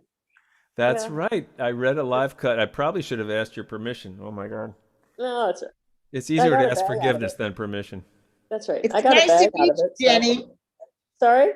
It's nice to meet you. Oh, yeah. Hi. Gwen Ellen knows more of my music than I do, I think, at this point. So. Oh, that's so funny. Gosh. And I always think of them as being current because I've been listening to them since I met you. And then you'll say something that I realize, oh, that was probably like 84 or way long ago. And it's like, I'm looking at some of the copyrights on these lyric sheets. I go, oh my God, that's why I have them, because you know the tricky thing these days is writing a song is hard, takes a lot of hard work, but then memorizing them. You know, I've gotten a little spoiled here in World Headquarters because you know, I can have like lyrics like laying around and you might not see them in the camera view, but if I get to go back out there, I'm committed to trying to remember. And I'm very wordy. If you guys haven't noticed, I'm a wordy mofo. Just word upon words Great upon words. words. And Buzz, you'll appreciate this because Kathy Fink and Marcy once came to one of my concerts in Maryland and said, and it was at the some coffee house that Jesse Paladowski was running, and she came up to me at the end of the show and said, man, I love the show, but you got a lot of words, man. You should challenge yourself to write a song with no more than 100 words. Said the same thing to Chris Matthews over the weekend, that, you know, because she admitted she's very wordy too. And if it works for you, it's good. David, didn't you go to a self-help group though about wordiness? On and on and on. Yeah, I went to 12-step group, on and on and on. Okay, there it is. We love your words, David, all of them. Keep them coming. You know, I've been looking for automobile insurance for codependent people. I found something that's called My Fault Insurance. Good one, David. What else, you guys? By the way, Your you're all songs psyched of your for spirits. Really do hope to be able to do it this year. I'm figuring I'm not getting any younger. And why am I postponing it? So I'm going to get on your site tonight and see about that Salmon River trip. Oh yeah, come on the river trip or come to one of my songwriting camps. They're so much fun. We have one in Provincetown every We're doing one in January and March at this 5-star bed and breakfast. Love music, but all my music is in my feet. All I can do is dance or drum to you. But we have a severe shortage of dancers at my songwriting retreats. Oh I can do this. Anyone that can dance and handle a raft at the same time, that could be an asset. Well, you know, some people said that we're worried about the trip being too rigorous on the river, but the first year I had a couple of people from Texas who both had CPAP machines that they brought with them. Wow. And they came on the trip, and you know, the 6 guides, they carry everything and bring everything around. They can accommodate any diet. Mm-hmm. And my friends from Texas, one's an engineer, had brought a waterproof automobile battery case that he could power 2 CPAP machines for 2 weeks. The trip is 6 days. Whoa. And he brought that. It was waterproof, and he brought 2 of them, and he gave one to the rafting company, and they used one on the trip, and they were as happy as anybody else was on that trip. So there are no real, they Serious really question. Yeah. The rafts are for multiple people. I mean, that was my other thing, is that I need to had some, reverses and work on the muscles. But it's a good reason to do it. But I didn't know a 2-person kayak. I don't know if I could give my weight. You could spend the whole Totally. trip sitting as a passenger on one of the bigger rafts. You don't have to paddle That. at all. Or you can be on the paddle raft with 6 other people, or you could be in a double kayak with another person, or you could take a single kayak. They accommodate whatever kind of boating you want to do, and they bring inflatables for every configuration. And can you mix it up from one day to the next? Absolutely, yeah. Oh, wow.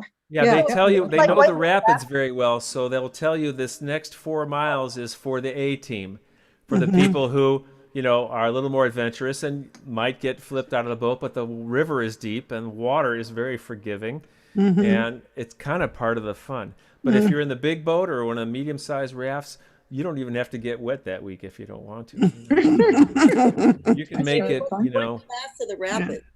I thought it goes up as high as 3.5, maybe a 4 once, but really 3.5 is as high as they and most are less than that. So it is exciting, but it's really safe. I tried water rafting once, Yeah. so I wasn't sure how rough it was, and we did a couple donuts. This was around, yeah. So Carrie and I was like white as a ghost because neither of us swam at that time, so we were afraid that we were going to get tossed off. So I wasn't sure how rough it was. When you said about a 3, that's not too bad.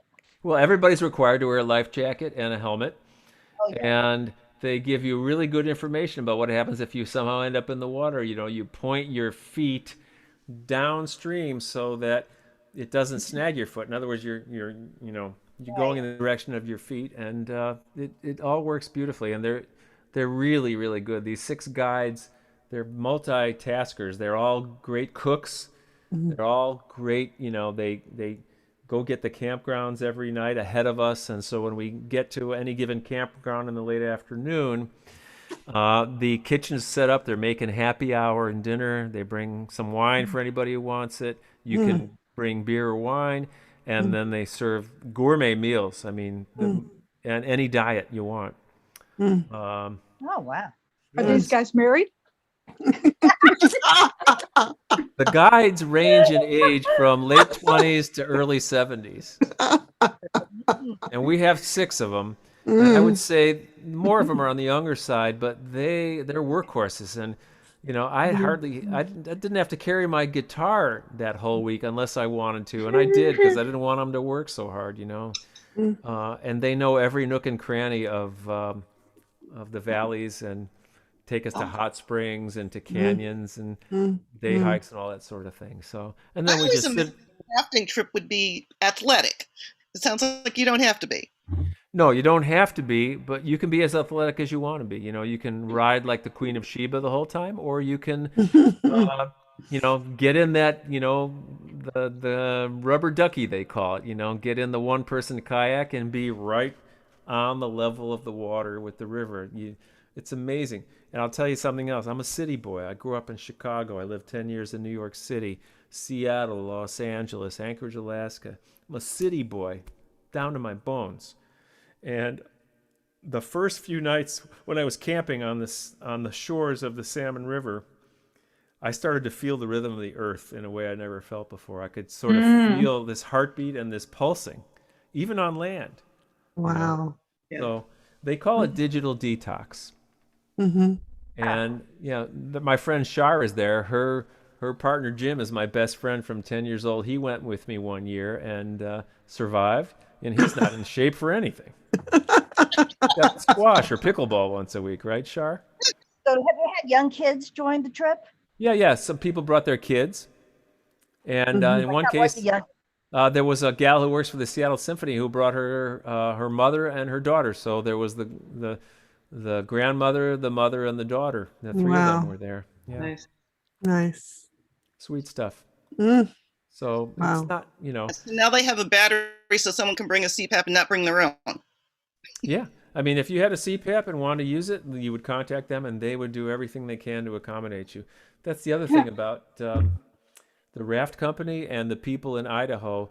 You know, they're used to people coming through, you know, for these outdoor adventures. They bend over backwards to help make things happen for everybody, you know, logistically, Beautiful. you know. So, Wow. and Gotta like I do said, it. city boy, city boy, city boy. But I get to go to Ireland and Mhm. raft on the Salmon Isn't River. it, David, isn't it called glamping when it's that high No, end? we're not glampers. The glamping is a combination of glamorous camping, and that's the kind of camping where when you get to your campsite, your tent is set up, there's furniture in your tent, and there's a bottle of champagne and a wine cooler with a glass. I'm not kidding. That's glamping. We are Okay. not that. You get to Okay. set up your own tent, and anybody will help you. And you get to sleep in a sleeping bag with a padded sleeping bag, and they bring all that stuff. And the tents are top quality, you know, first time use kind of stuff. And Mm. you know, it's not glamping though. You get to do stuff, okay. but people Got will help you if there are things that you feel challenged in doing until you learn how to do them. Mm. Right, Mm. Barbara? Am I? You are absolutely right. There is no question about it. And I love you're talking about feeling the pulse of the earth. There are things about being out for 6 days and away from any kind of sound or electrical device that comes from, you know, the sounds of motors. And you hear things and see things and smell things in new ways. And it's long enough to really get into a new rhythm for the day. So, yeah, I would absolutely agree. Yeah, and Barbara was on the one my friend Jim was on. Yeah, my buddy Jim. Yes. Yeah. How is Jim? Ask Shar. She's right there. How's Jim, Shar? Jim is good. He's playing squash tonight. Mm-hmm. So, Great. yeah. So that's where he's at. It was a good adventure, and he added a lot. Yeah. So how many people go typically? We have 6 guides, and we have a room for 22 guests. Something like that. So About the size of the Ireland tour. yeah, it's about that, only Mhm. completely different. Oh yeah. Oh yeah. It's yeah.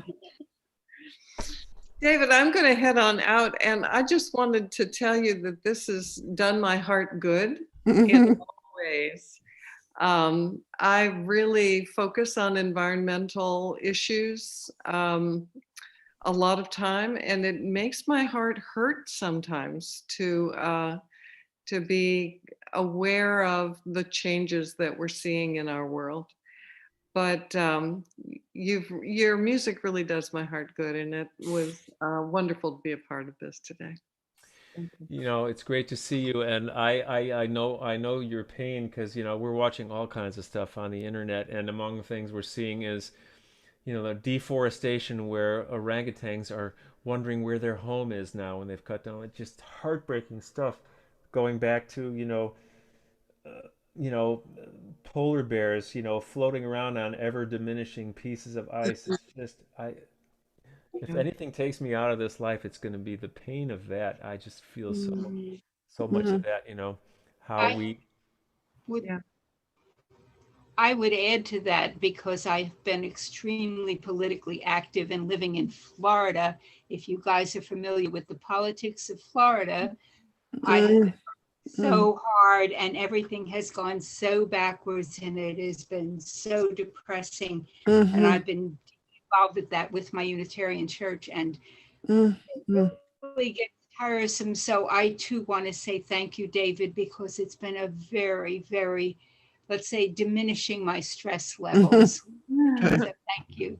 I couldn't hope for anything more than that for anybody who happens to hear my music, you know.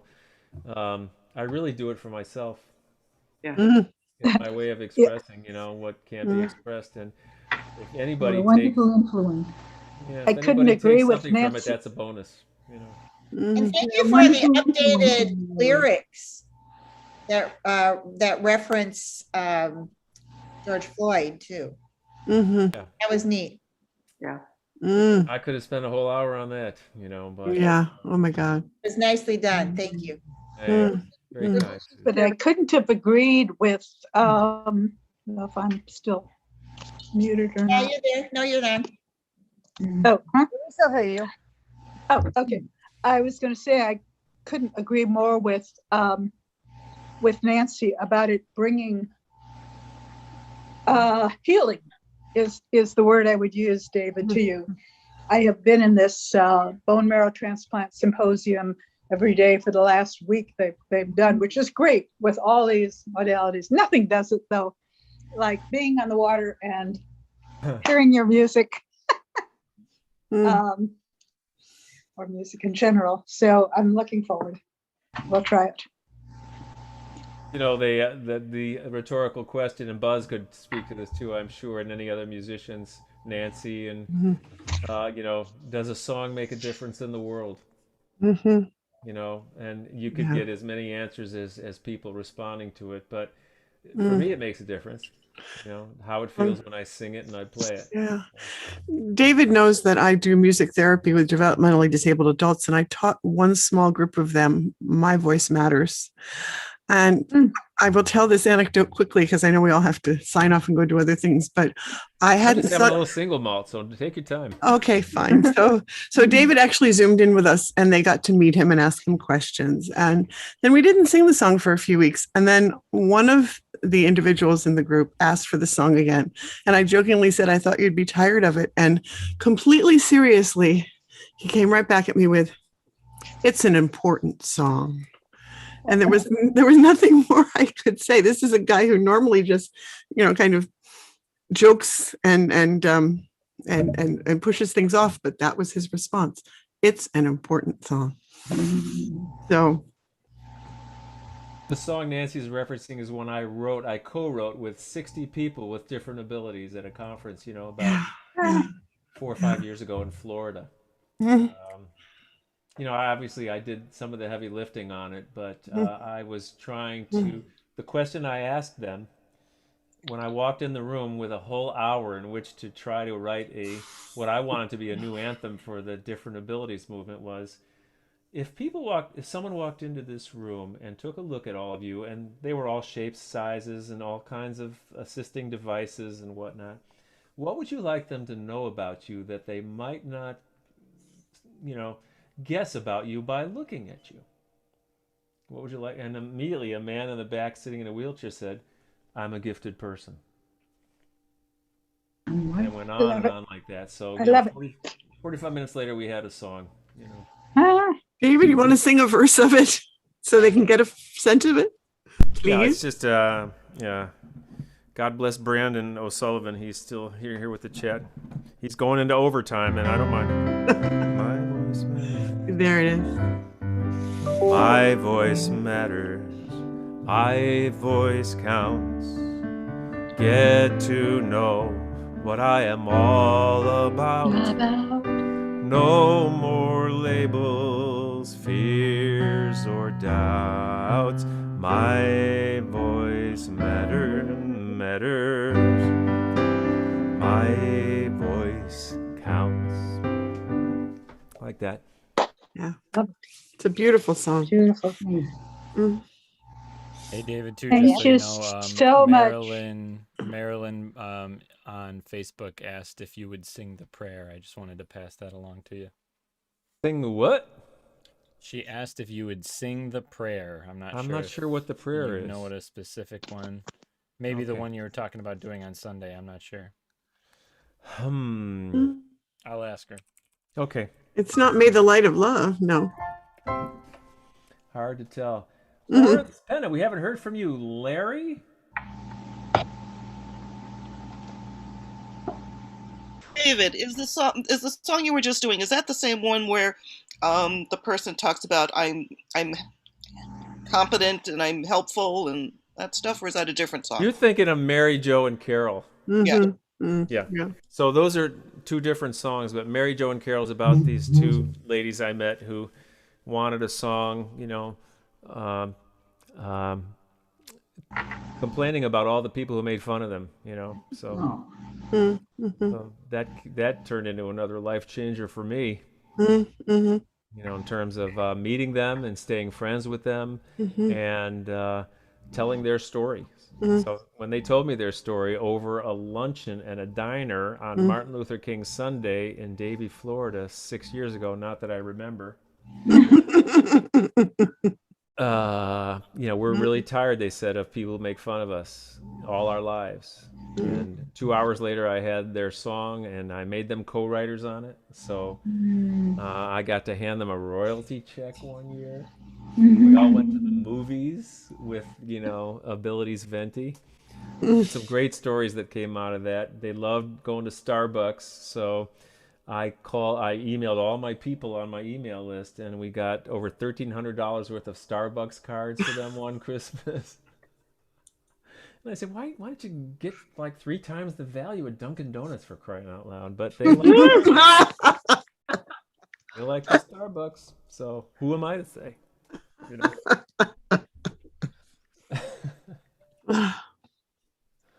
All right, so Larry, did you get your mic turned on yet? I want to hear more about you. Where are you zooming in from, and have we met before?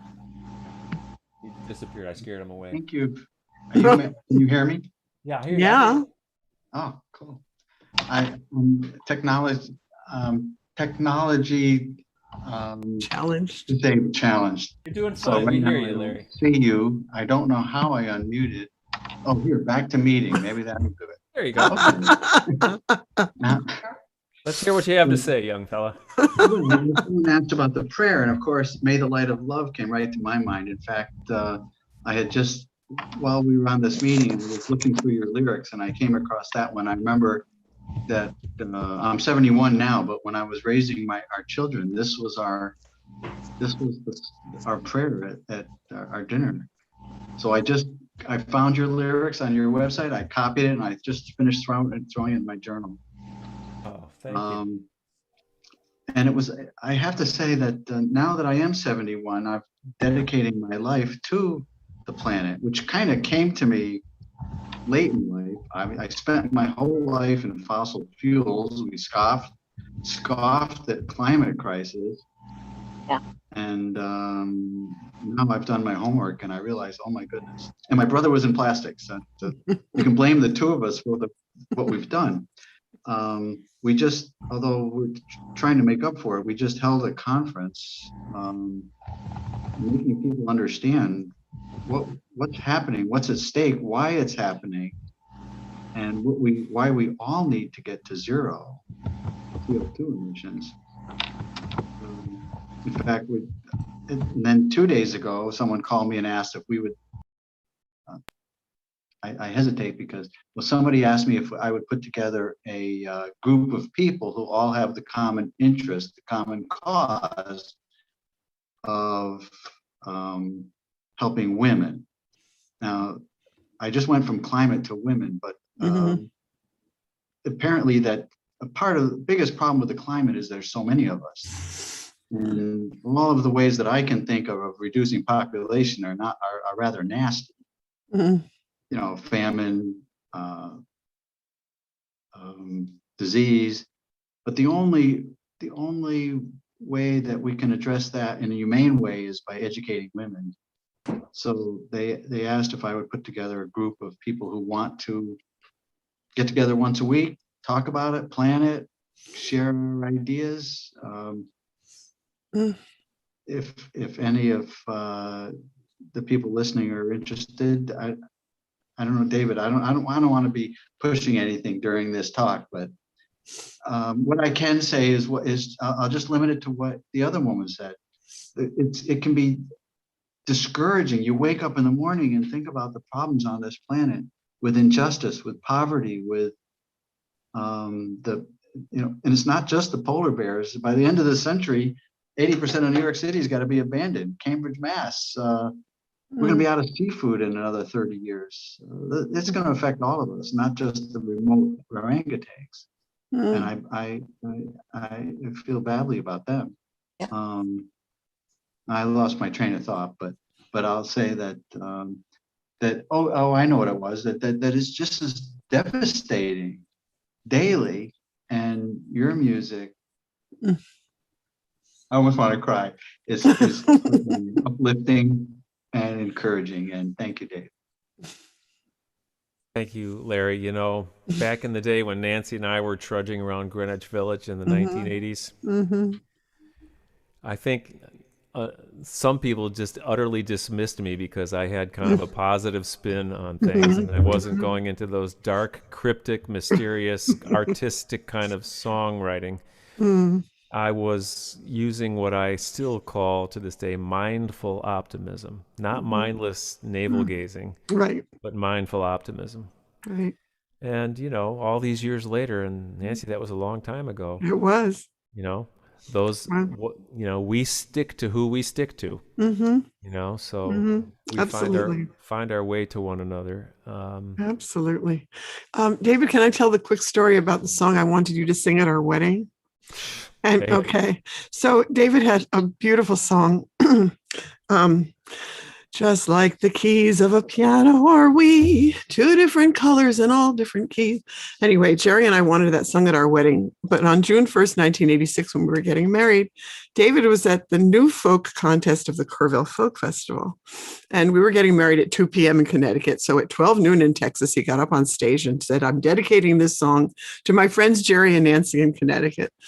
At that exact moment, he must have faced east. I don't know, David, did you? And sang the song for us. And somebody recorded it on cassette and he gave it to us for our wedding. And I won the whole freaking contest too. So that's how far back we go. Yeah. That had to be on a Sony Walkman or something. Like it was. It was a cassette tape. We still have it. Kristen, I don't know if you're old enough to remember those. Maybe. Oh yes, I had one. I had one. Music had to go everywhere with me. Right. Then you probably have my first 8-track then, don't you? You know, I actually started listening to music on my dad's 8-track player. He had those big giant headphones, you know, that you could put over both ears. And I was about 2.5. And I had to hold them because they were so heavy or they would fall down my head. And I could pick out the 8-track I wanted based on the pictures. And I could play it based on the shape of the buttons. And I would play his 8-track player at almost 3. That's when I remember starting to listen to music. Wow. What a great story. Congratulations. Yeah. Yay. Exciting. Yeah. Hey, Brandon, I know you're out there somewhere. If you want to hop off and just make me a co-host, I can, you know, play one more song. I don't want to tie you up in case you got to put your kids to bed or anything like that. So just let me know. Yeah, no problem. I mean, I'm good if you want me to hang out, but I can definitely go give my daughter a kiss goodnight if. Yeah, just make me a co-host so we don't have to end the meeting, and then we'll talk tomorrow. Hey, guys, I want to really thank Brandon for doing a great job on the tech, on all this stuff. We did the sound checks, and he watches the chats and puts it out on all these formats. So, a round of applause. Yep, there he is. Look at him. He's in Michigan, I think. Yeah. Wow. I've done several Zoom shows that Brandon has fostered. So yes, we're all very grateful for you during this time, Brandon. I miss my live music. I'm going to tell you, he is the man. If you can get Brandon on your show, then you're somebody. Because otherwise he'll just hand you off to all his apprentices, you know, and all that. But he's the man. And you know what else about Brandon? He's a chef. Ooh. True. It's true. Chef. So, all right, yeah. You great show, man. Great show. Yeah, really good to see you. Thanks for your help. As long as I'm a co-host. You're the host, so you have all the power. I got all the power, baby. All right, thanks, Brandon. We'll talk tomorrow. All right. Take care. Yeah. No, he's like the best. Yeah, the sound was excellent. Well, you know, I played 5 guitars, a banjo, and a piano tonight, and we went through each one, and he said, how far away you should be from the mic on this one here, close to this one. Is the banjo something new for you? I built this banjo in the late 70s. No way. How did I miss that? I don't think I've ever seen you play banjo. No, and you probably didn't see me play it much tonight. I'm still a work in progress, but I'm going to take some lessons from Kathy Fink. Oh, But excellent. I built this from a kit. when It's you called did the that, Stuart McDonald Banjo Kit, and I had it, forever. And it's a great instrument. I mean, it has intonation, it has action. It's a great instrument, and I just happened to build it from a kit when I was living in Alaska in the late 1970s. Wow. So I even put a unicorn on the peg head. I did that. Wow. That's so cool. Wow. Someone told me that was mother of pearl. I said, baloney. Inlaid? Yeah, I did inlay on that, and a dear friend of mine at the time in the late 70s did the design for me, and I traced it onto the headstock, and there it is. So I had my Martin guitar tech out here, put it back together, and it's a great instrument. So I've got a great banjo, I've got a great fiddle, cool, and very cool. I know, but we had to do what we had to do. Trish, are you going to come say hi so we can look at your beautiful face? I'm trying to figure it out. I'm just finishing with a client, and I use Zoom every day, but I can't get my video to come on. Don't anybody go away till you meet Trisha. Wait, I can't get the video to come on. So go to your lower left-hand corner where it says stop video, start video. No, I have a, this is so interesting. This is so funny that I can't get in. I can't do it, and I do this every day. No. Oh, that's frustrating. I'm on my iPad. Oh, Yeah, there it is. I got it. Might have to. There she is. Yay! Hola, Coca-Cola. Hey, Trish. I saw. Hello there. Oh my God, I'm gonna go this way. So let me tell you who's here, Trish. I've been watching. Okay, you've been watching. Okay. As I was massaging Berna, I couldn't put the video on because you would have had Berna's ass on screen, and we figured that was not what you wanted. Well, you know Gwen Ellen from Salem, and you know Nancy from Ireland. From Ireland. Yeah. Ireland. Yeah, Kristen is from Michigan, and she religiously comes to every show I ever play, in Lansing area. Right. Mabel, where did we meet, Mabel? Was it at the library in Harvard, or was it at Sam W?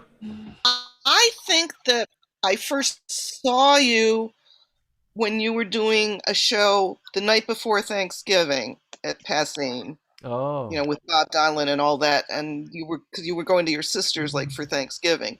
But I think where we really talked was '94 when the Folk Alliance was involved. Okay, so that means you were there when I opened for Louis Collins Thanksgiving weekend in 1916. No, I remember that. That's the weekend, because that's the weekend that I wrote May the Light of Love, and I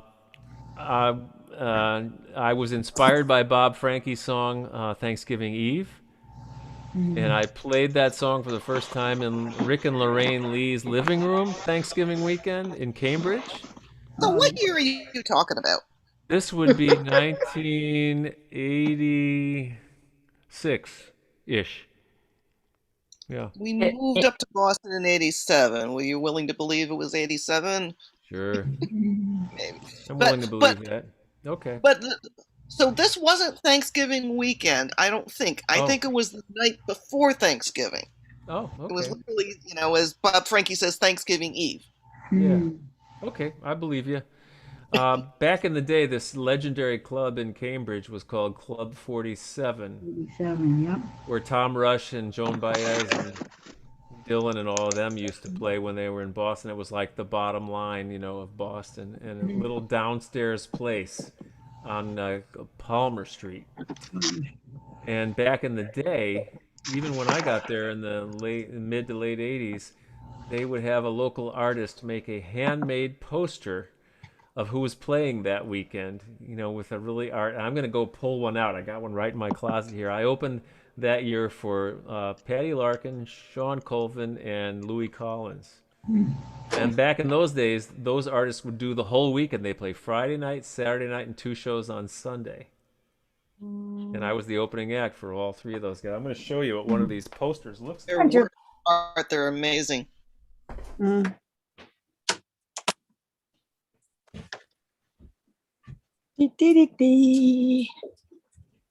So Chula was singing.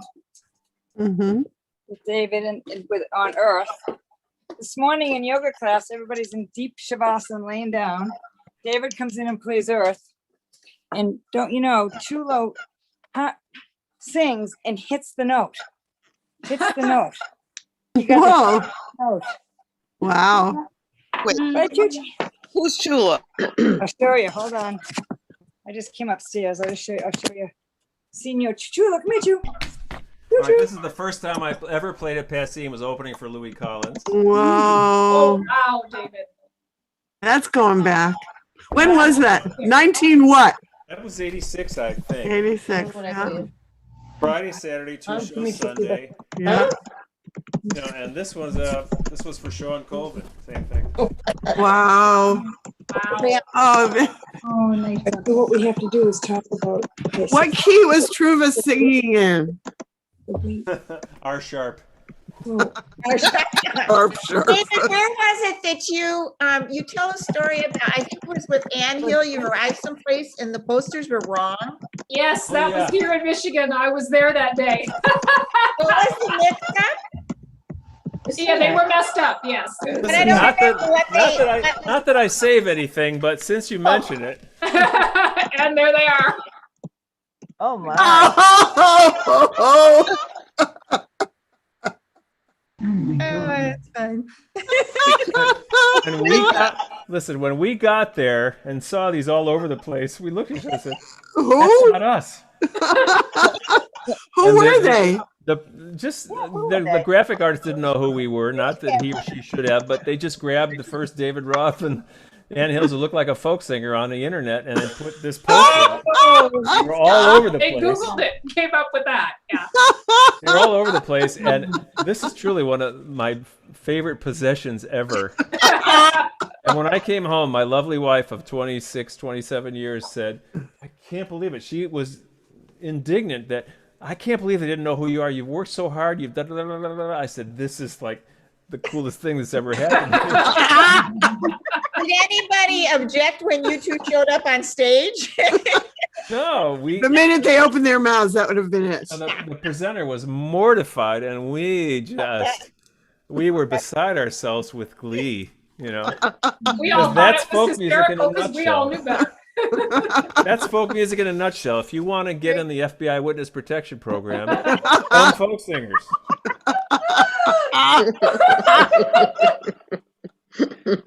That's hilarious. That's one heck of a It would never happen with Nancy Hershatter. There's only one of me. You got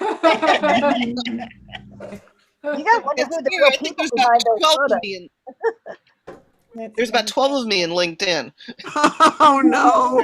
The best one was, there's a web developer in San Francisco with my name, and apparently she got interviewed somehow at Logan Airport, and so there was this little squib in the Boston Globe about that, which she was quoted, and then later on I ran into a friend.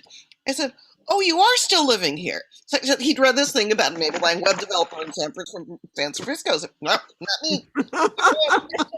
And same spelling, Mabel? Yep. Oh my God. Oh wow. What a world. Hey, Marilyn, we haven't heard from you yet. What's your story down there, Marilyn? Oh, hi, David. I just met you or re-met you, whatever. I'm from Cleveland, Unity of Northeastern Ohio. Ah, thank you. Yeah, reminder. Yep. Sang there, what was it, last Sunday? Yeah. Okay. Uh-huh. Well, welcome. David, I'm going to go, but I have to say goodnight and thank you again, and looking forward to seeing you again in Florida after our chat of probably 7 years ago. Martin Luther King Wow. Jr. Sunday. Nice I'll be to recollect again, because we haven't been to visit us for quite a while. Thanks, so Evelyn. wonderful. Yeah. And with that crazy governor, they need David down there more than ever. Oh, that please don't get me started. Yes. I won't. As I said, I've been working very hard, and so far we won one little environmental thing, and that was it. Otherwise, everything went straight backwards. We're going back 20 years. It's insane. Anyway, yeah. Say good night and thank you, and for everything that you do. So pray for us. Okay.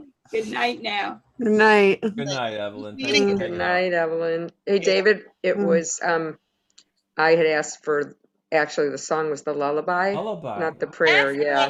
Yeah, yay. Okay, yeah, we couldn't quite figure that out. Yeah, and I was like, oh, shoot, I know that. So I had to sing I played it for my family when they gave me a party. I played your song, like, this is my gift back to you. Mm. Mm. And as it played, I gave them all a flower. Thank you. When this thing runs out of gas, maybe I'll play that as a good night song, But Oh, perfect. Chula, what are you doing? Come here. I got a dog who's walking around here. Hang on.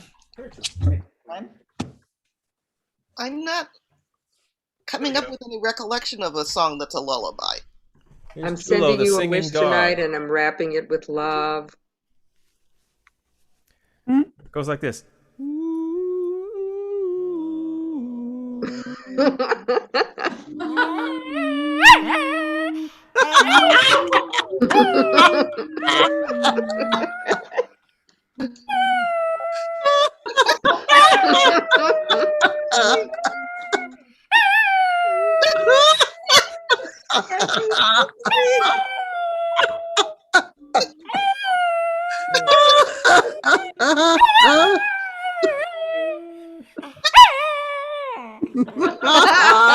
That was good enough. I don't need the lullaby now. Don't that beat all? What's better than a singing dog? Hey,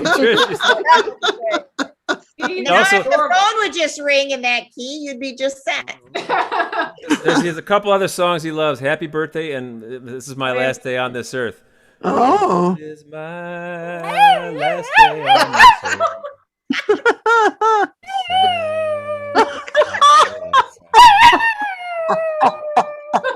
I'll say I sang for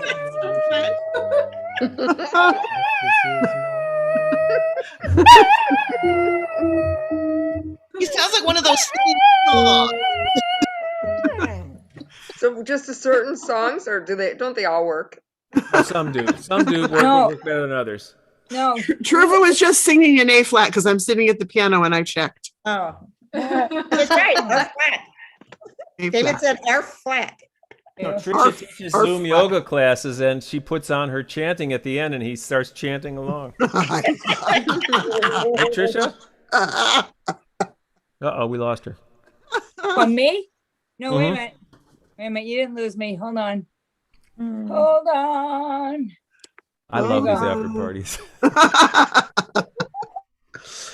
Well, Ellen's been to many of them. You just never know what's going to happen. Right. What's for dinner? I'm hoping you had something down there. I just get down to work since I'm still up 9:45 here. this I've been up here morning. since I was at that the progressive political meeting right before this. Okay, I know it's for dinner. I'll show you. Grubhub. We're pretty healthy people, but a couple nights ago, one night we had strawberry shortcake for dinner. The next night we had cereal. Oh my God. Oh. I don't think having cereal for dinner is actually a good thing. There's nothing wrong with that. Nothing wrong with that. No, was it Dr. Spock? Was it Dr. Spock that was so popular and he said, start with dessert? Yeah, right. You know what? When Ellen gave me a gift certificate to our local bakery for my birthday last month, we haven't been down there yet. Oh, I think that's good. I just reminded myself. At least it was a place you want to go. Best bakery on the Cape. Oh, we haven't used that yet? Yeah. No. Oh. It's the best it's the best bakery on the Cape. He said because it was closest to our house. Exactly. I was like, well, that one would be close enough to go because I talked to them and they no place delivers. So then I just picked one that was close. What's it called in case I'm ever there? The Cottage Street Bakery. Cottage Street. In what town? Orleans. Okay. Yeah. It's But- owned by a man from France. Oh, no wonder But Kristen, you were at the show in Lansing, Kristen, where they had the cookies with my face on them. Yes, Oh. yep. That's great. Did they have the right face? Yeah. But was it the right David Roth? There's a photograph of me that they had taken to the Michigan State bakery, you know, for the university there, and they made a whole tray full of cookies which had in frosting my, you know, headshot on it. And they put them out, you know, I put them out at the refreshment table at the intermission. I was wondering if it would be cannibalism if I ate one. But I did. It's a little weird. And then I urethaned a couple of them, and I gave one to my mom. She used it for a paperweight until it finally crumbled. That sounds like another song to me. That's what I was thinking. You can call it "Don't Play the Chords of Fame," except that one's been written already. A urethane for my mom. They can have their pop music, you know, only in folk music to get your face on a cookie, you know. Liquid delight there. All right, I think I'm going to sign off. Okay, Nancy. Good news in our house. Jeremy just got his first vaccine today, so that was a big relief. Okay. Yeah. Anyway, good night, everybody. Good night, Nancy. It's wonderful to see you. It's wonderful to meet all of you and check in with David and Tricia. Yeah. Good night. Sleep well. You too. Marilyn, are you one of the people in Cleveland who knows the Night Town that I wrote that little song about? You know, the I do know the Night Town, yeah. Oh. Everybody on the east side knows the Night Town that closed this summer. Yeah, that was a nightclub. I wrote a little song about it, about this guy who walked in for a beer and left a $3,000 tip Oh, that. for a $7 beer. Yeah. And there were 4 people working that day. We each got to split $3,000. Whoa. What was that about? A generous person who saw the dilemma the pandemic was throwing some people into. Wow. Wow. Oh, Tricia, so I want to fill you in, Tricia. Jeanette, you see there? Hi. Jeanette and Carrie wrote me a letter saying they had heard my song about being married to a psychotherapist and wanted to use it as part of their wedding a million years ago. That's Jeanette right there. Woohoo! Hi. That's Jeanette. Yeah. Jeanette, what's behind your head? I wanted to ask you what's that. Oh, I'm in bed right now. This is my headboard. She knows that folk music puts people to sleep. She's getting a head start. Well, because my husband's working in his home office downstairs, and usually that's the one with the nice camera, so I decided to hide out in the room with the laptop. So yeah, this is the headboard. That's I see. Yeah. That's such an honor to have master's degree at a ceremony. Well, he didn't actually play at the ceremony. It wasn't at the ceremony, but it was at the. We want to have it played at our wedding, is what she said. I think we did. No. Oh, Carrie's here. He can say hi. Oh, hi. Yeah. Hello. Hey, Carrie. Hello. Do you know? Do you know where I first heard that song? Where? At Folklife Festival in Seattle with a couple thousand people in a big auditorium.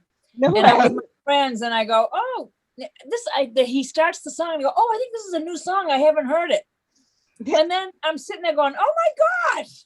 It's playing in a hockey arena at the Folklife Festival. Thousands of people.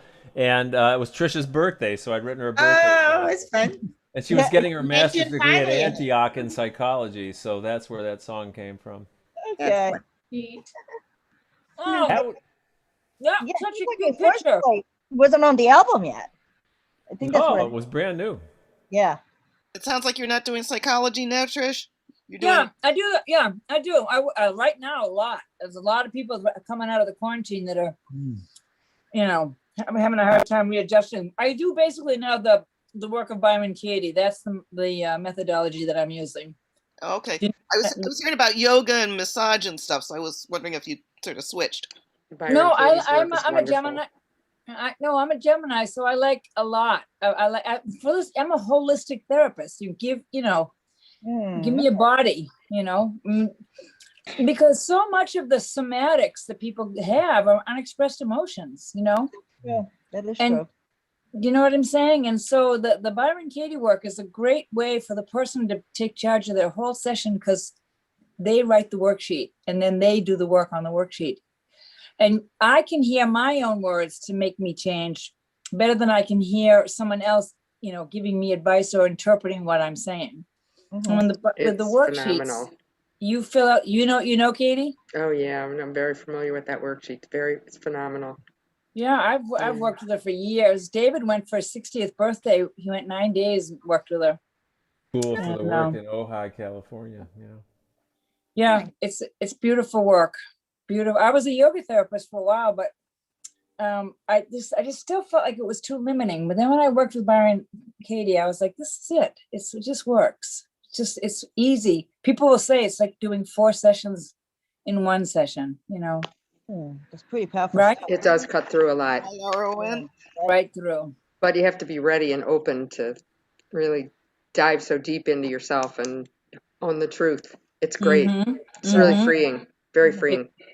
It's really freeing. I mean, God, I mean, one time so you can relate to this. Is it Maryland? Is that who you are? So one night, David and I were doing that snippy thing that you do, when you're both tired and you go, well, you said you were going to, well, no, you didn't. And I went like this. Okay, you know what? I'm not going to say anything. I'm going to do you a favor. I'm going to be quiet because the thoughts I have in my head, you don't want to hear these. So I'm just going to be quiet. So David's, we have 2 couches like this. I'm sitting on this couch. He's sitting on this couch and he's like, oh. And so he just sits there and I'm like, okay. And I'm just going to my computer and I'm not going to talk, even though I think I'm right. And blah, blah, blah, blah. And like about 5 minutes, I look out of the corner of my eye and David's just sitting there right where he was. He didn't move. He's not saying anything. And I'm like, oh, I still want to say something, but I said, I'm not going to say anything. So I kept quiet. And then now 7 minutes go by, like 8 minutes. And I'm thinking, what is he doing? I think it was a half hour. It might have been. And so all of a sudden, if you've done the work, you'll get this. He goes, I drive myself crazy. I'm driving me crazy. I'm driving me crazy.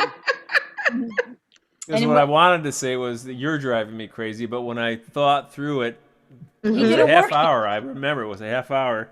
That's what I came back to, because Trisha was just out there being Trisha. Marilyn's being Marilyn, Jeanette's being Jeanette. Larry's being Larry, You're just being who you are. It's my thoughts about you that make me think something else is happening. So I came up with I'm driving me crazy.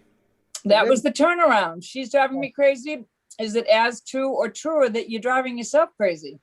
And he said that, and we both burst into laughter, and we had the best night. I was like, oh, you know what I mean? In that case, the truth didn't hurt. The truth healed. The truth healed. The truth is the only way through, just get real. You can talk for hours in therapy, just talk and round it and then you just go, is it true? Can you absolutely know that that's true?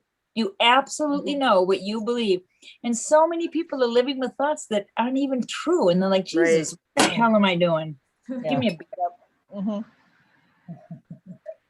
So Trisha, the last part of the Jeanette and Carrie story is that I was reading that letter about their wedding and, wanting it played, probably for a few years. And then, one day at some point at another gig somewhere, I'm reading this letter and these 2 hands go flailing up in the back row and say, we sent you that letter. Oh my God. Like 10 years later, 10 years later, I think. Pennsylvania, I remember that was at a library. Oh my God, that is a riot. It was hilarious. It was like, oh my God, that's our letter. Remember the time that I used to teach dance for years, 30 years, and I took Rising in Love and choreographed it for a cool down. And so David, I think he was in Canada. And one night he's singing Rising in Love and he looks in the back row and there's like 3 people doing what did we do? And they go, we took your wife's aerobics class. We know this song.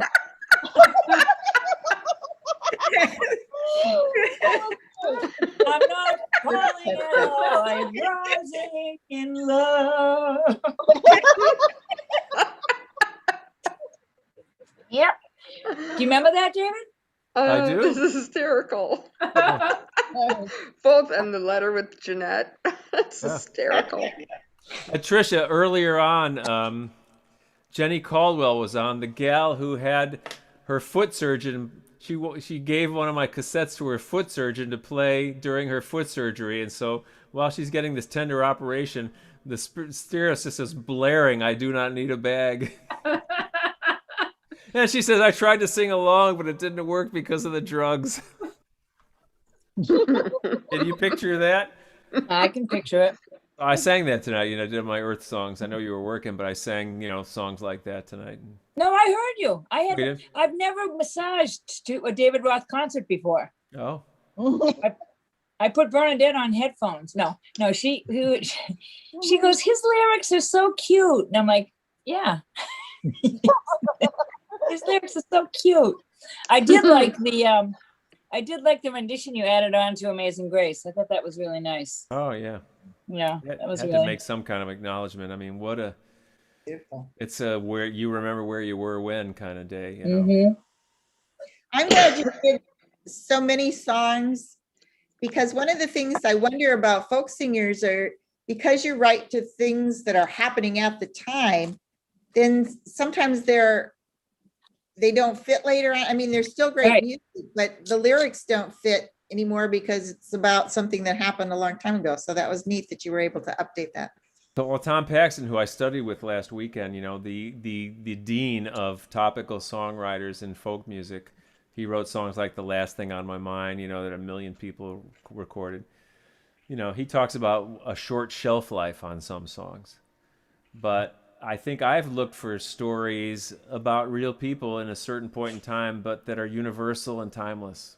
You know, like the gal who, the single mother who had 3 kids, couldn't feed them, so she went into a supermarket and loaded up her cart just with what she needed to feed her kids, and rolled out without paying, and it got stopped by a lady cop who didn't arrest her, but instead paid for her groceries. And the story made the evening news, and she got a job out of it, and people were sending her money, you know. So that's a timeless story, even though it was a specific event. Yeah, I have visions of you going through the morning paper and going, oh, here's a song. No, Trisha will tell you I'm way too dense for that. You know, it has to come and hit me over the head. Oh, you did Manuel Garcia that way. Remember? That's an old song I'll never forget. You know, this is a long a cappella song I have, for those of you who don't know, about a guy who had cancer in Milwaukee. And he came home from his treatments to his home in Milwaukee, and 50 of his male neighbors, all ages, had shaved their heads to welcome him home. This was in 1985. Yeah, I remember that before song. This was being done very commonly. And I wrote a long a cappella ballad about this, and that was one of my songs, along with Rising in Love, that took me to the crown at the Kerrville National Songwriting Contest. But that's a timeless song about people who stepped up for somebody, even though it was about a specific event in time. I became friends with Peter, Paul, and Mary because of that song. Peter Guerra was sitting in the front row when I sang that at the contest in Texas. And he was 50 years old at the time, and older than I was. And he came up to me in tears and said that his mother was going through cancer at that time. And, you know, we became friends. So that's how I got a song on the final Peter, Paul, and Mary album, you know, before they called it quits. So you never know how these things work. So what, is Manuel Garcia on it? Yeah, that's the song. No, it's the song that's on the last Peter, Paul, and Mary album. It's called Spacesuits. Oh, that. Okay. Oh, okay. About the body, mind, and groin. Yep. No, over the years, I thought I had, you know, dozens of songs that would have been perfect for Peter, Paul, and Mary. And all of a sudden, you know, after Mary died, that shows up on the last album. So it's fine with me. That's my Grammy, you know.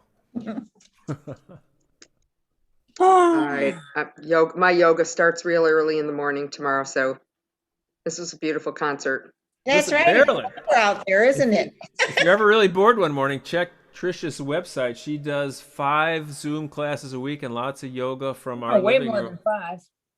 Well, yeah, you describe it better than I would, but TrishaDuffy.us.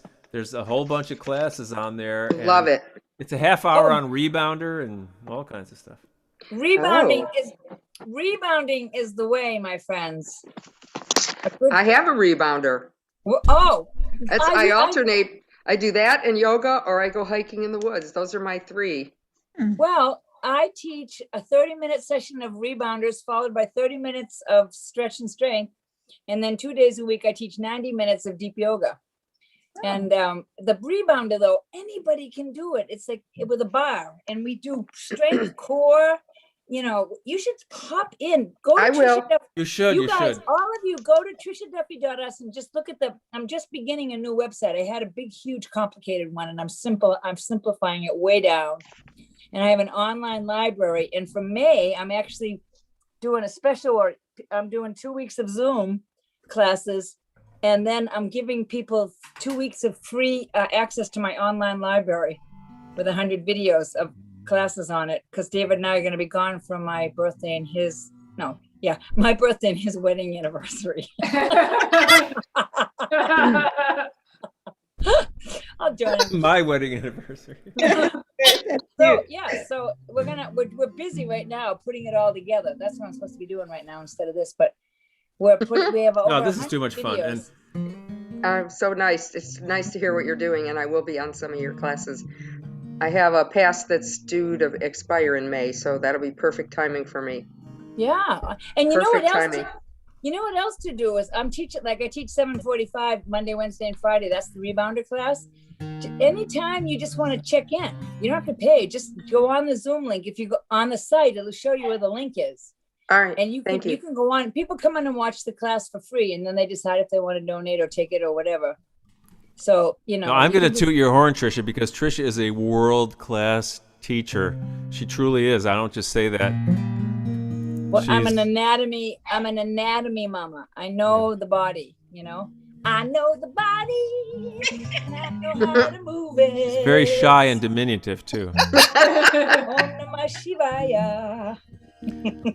So Marilyn had asked if I would play Lullaby before this whole thing was over, and I'm gonna. Got my guitar locked and loaded. That's your traveling, is that your traveling whitewater raft guitar? No, this is a beautiful Martin wooden dreadnought sunburst guitar. I just insulted your guitar. I hope No, you didn't insult it at all, but Martin, Nazareth, Pennsylvania, custom. Up the street from my house. Oh, it is? You're that close to Nazareth? Well, yeah, it's like about 20 minutes away from Bethlehem. If you ever go to the Martin factory, you'll see that the walkway is the neck of a guitar in tile.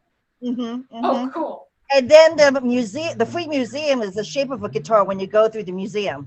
And then you can actually try their guitars between the tours. Jeanette, I was there the day that the millionth guitar or the 100, whatever it was, came, and I got to play it before they put it into the case, never to be touched again. Oh, wow. It had like gold leaf inlay turkey on the back of it, and diamond end pins and all kinds of stuff. And the guy said, "You want to try this?" I said, okay." And I did. Wow. Seriously, never to be touched again? Yeah, I'm sure they must have. They put it in a display case, and it's just in the lobby there. Right. Your name is on it permanently. Yeah. Any last licks, anybody, before we put a bow tie on this beautiful evening? Just thank you. Yeah, just lovely. It's so much fun. Yeah, thank you very much. Love it. Yeah, it was really great, and I love what happens, how it the trickle down theory towards the end. You hear that guitar? I hear it here. I hear it upstairs. Great sound. Sending you a wish tonight, and I'm wrapping it with love, enfolding you in brilliant light, a million stars above. The world goes spinning around so fast, and often takes its toll, but nothing it can do can change your sweet and gentle soul.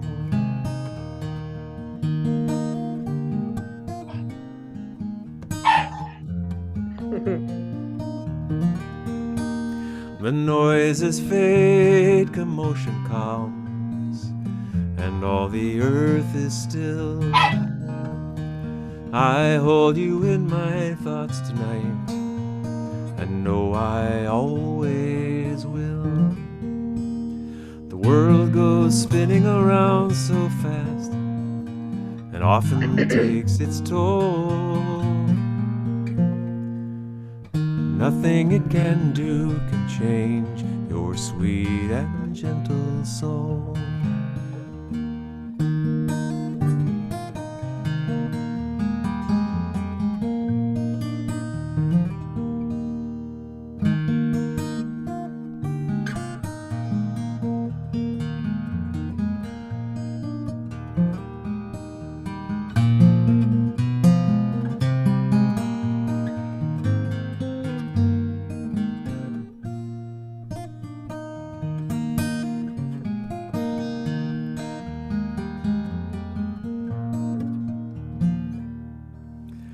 Of all the riches I have known and all the things I've seen, my greatest treasure is your trust, my fondest hope, your dream. If I could have one wish today, I'd tell you what I'd do. I wish that everyone could have the things I wish for. If I could have one wish tonight, I'd tell you what I'd do. I wish that everyone could have the things I wish for you. I'm sending you a wish tonight.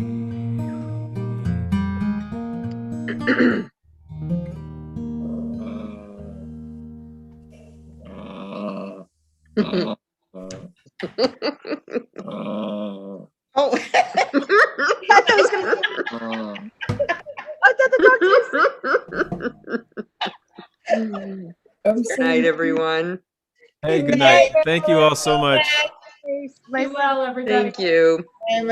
Bye-bye. Nice to meet everybody too. Good night. Thanks, everybody. Good night. Take care.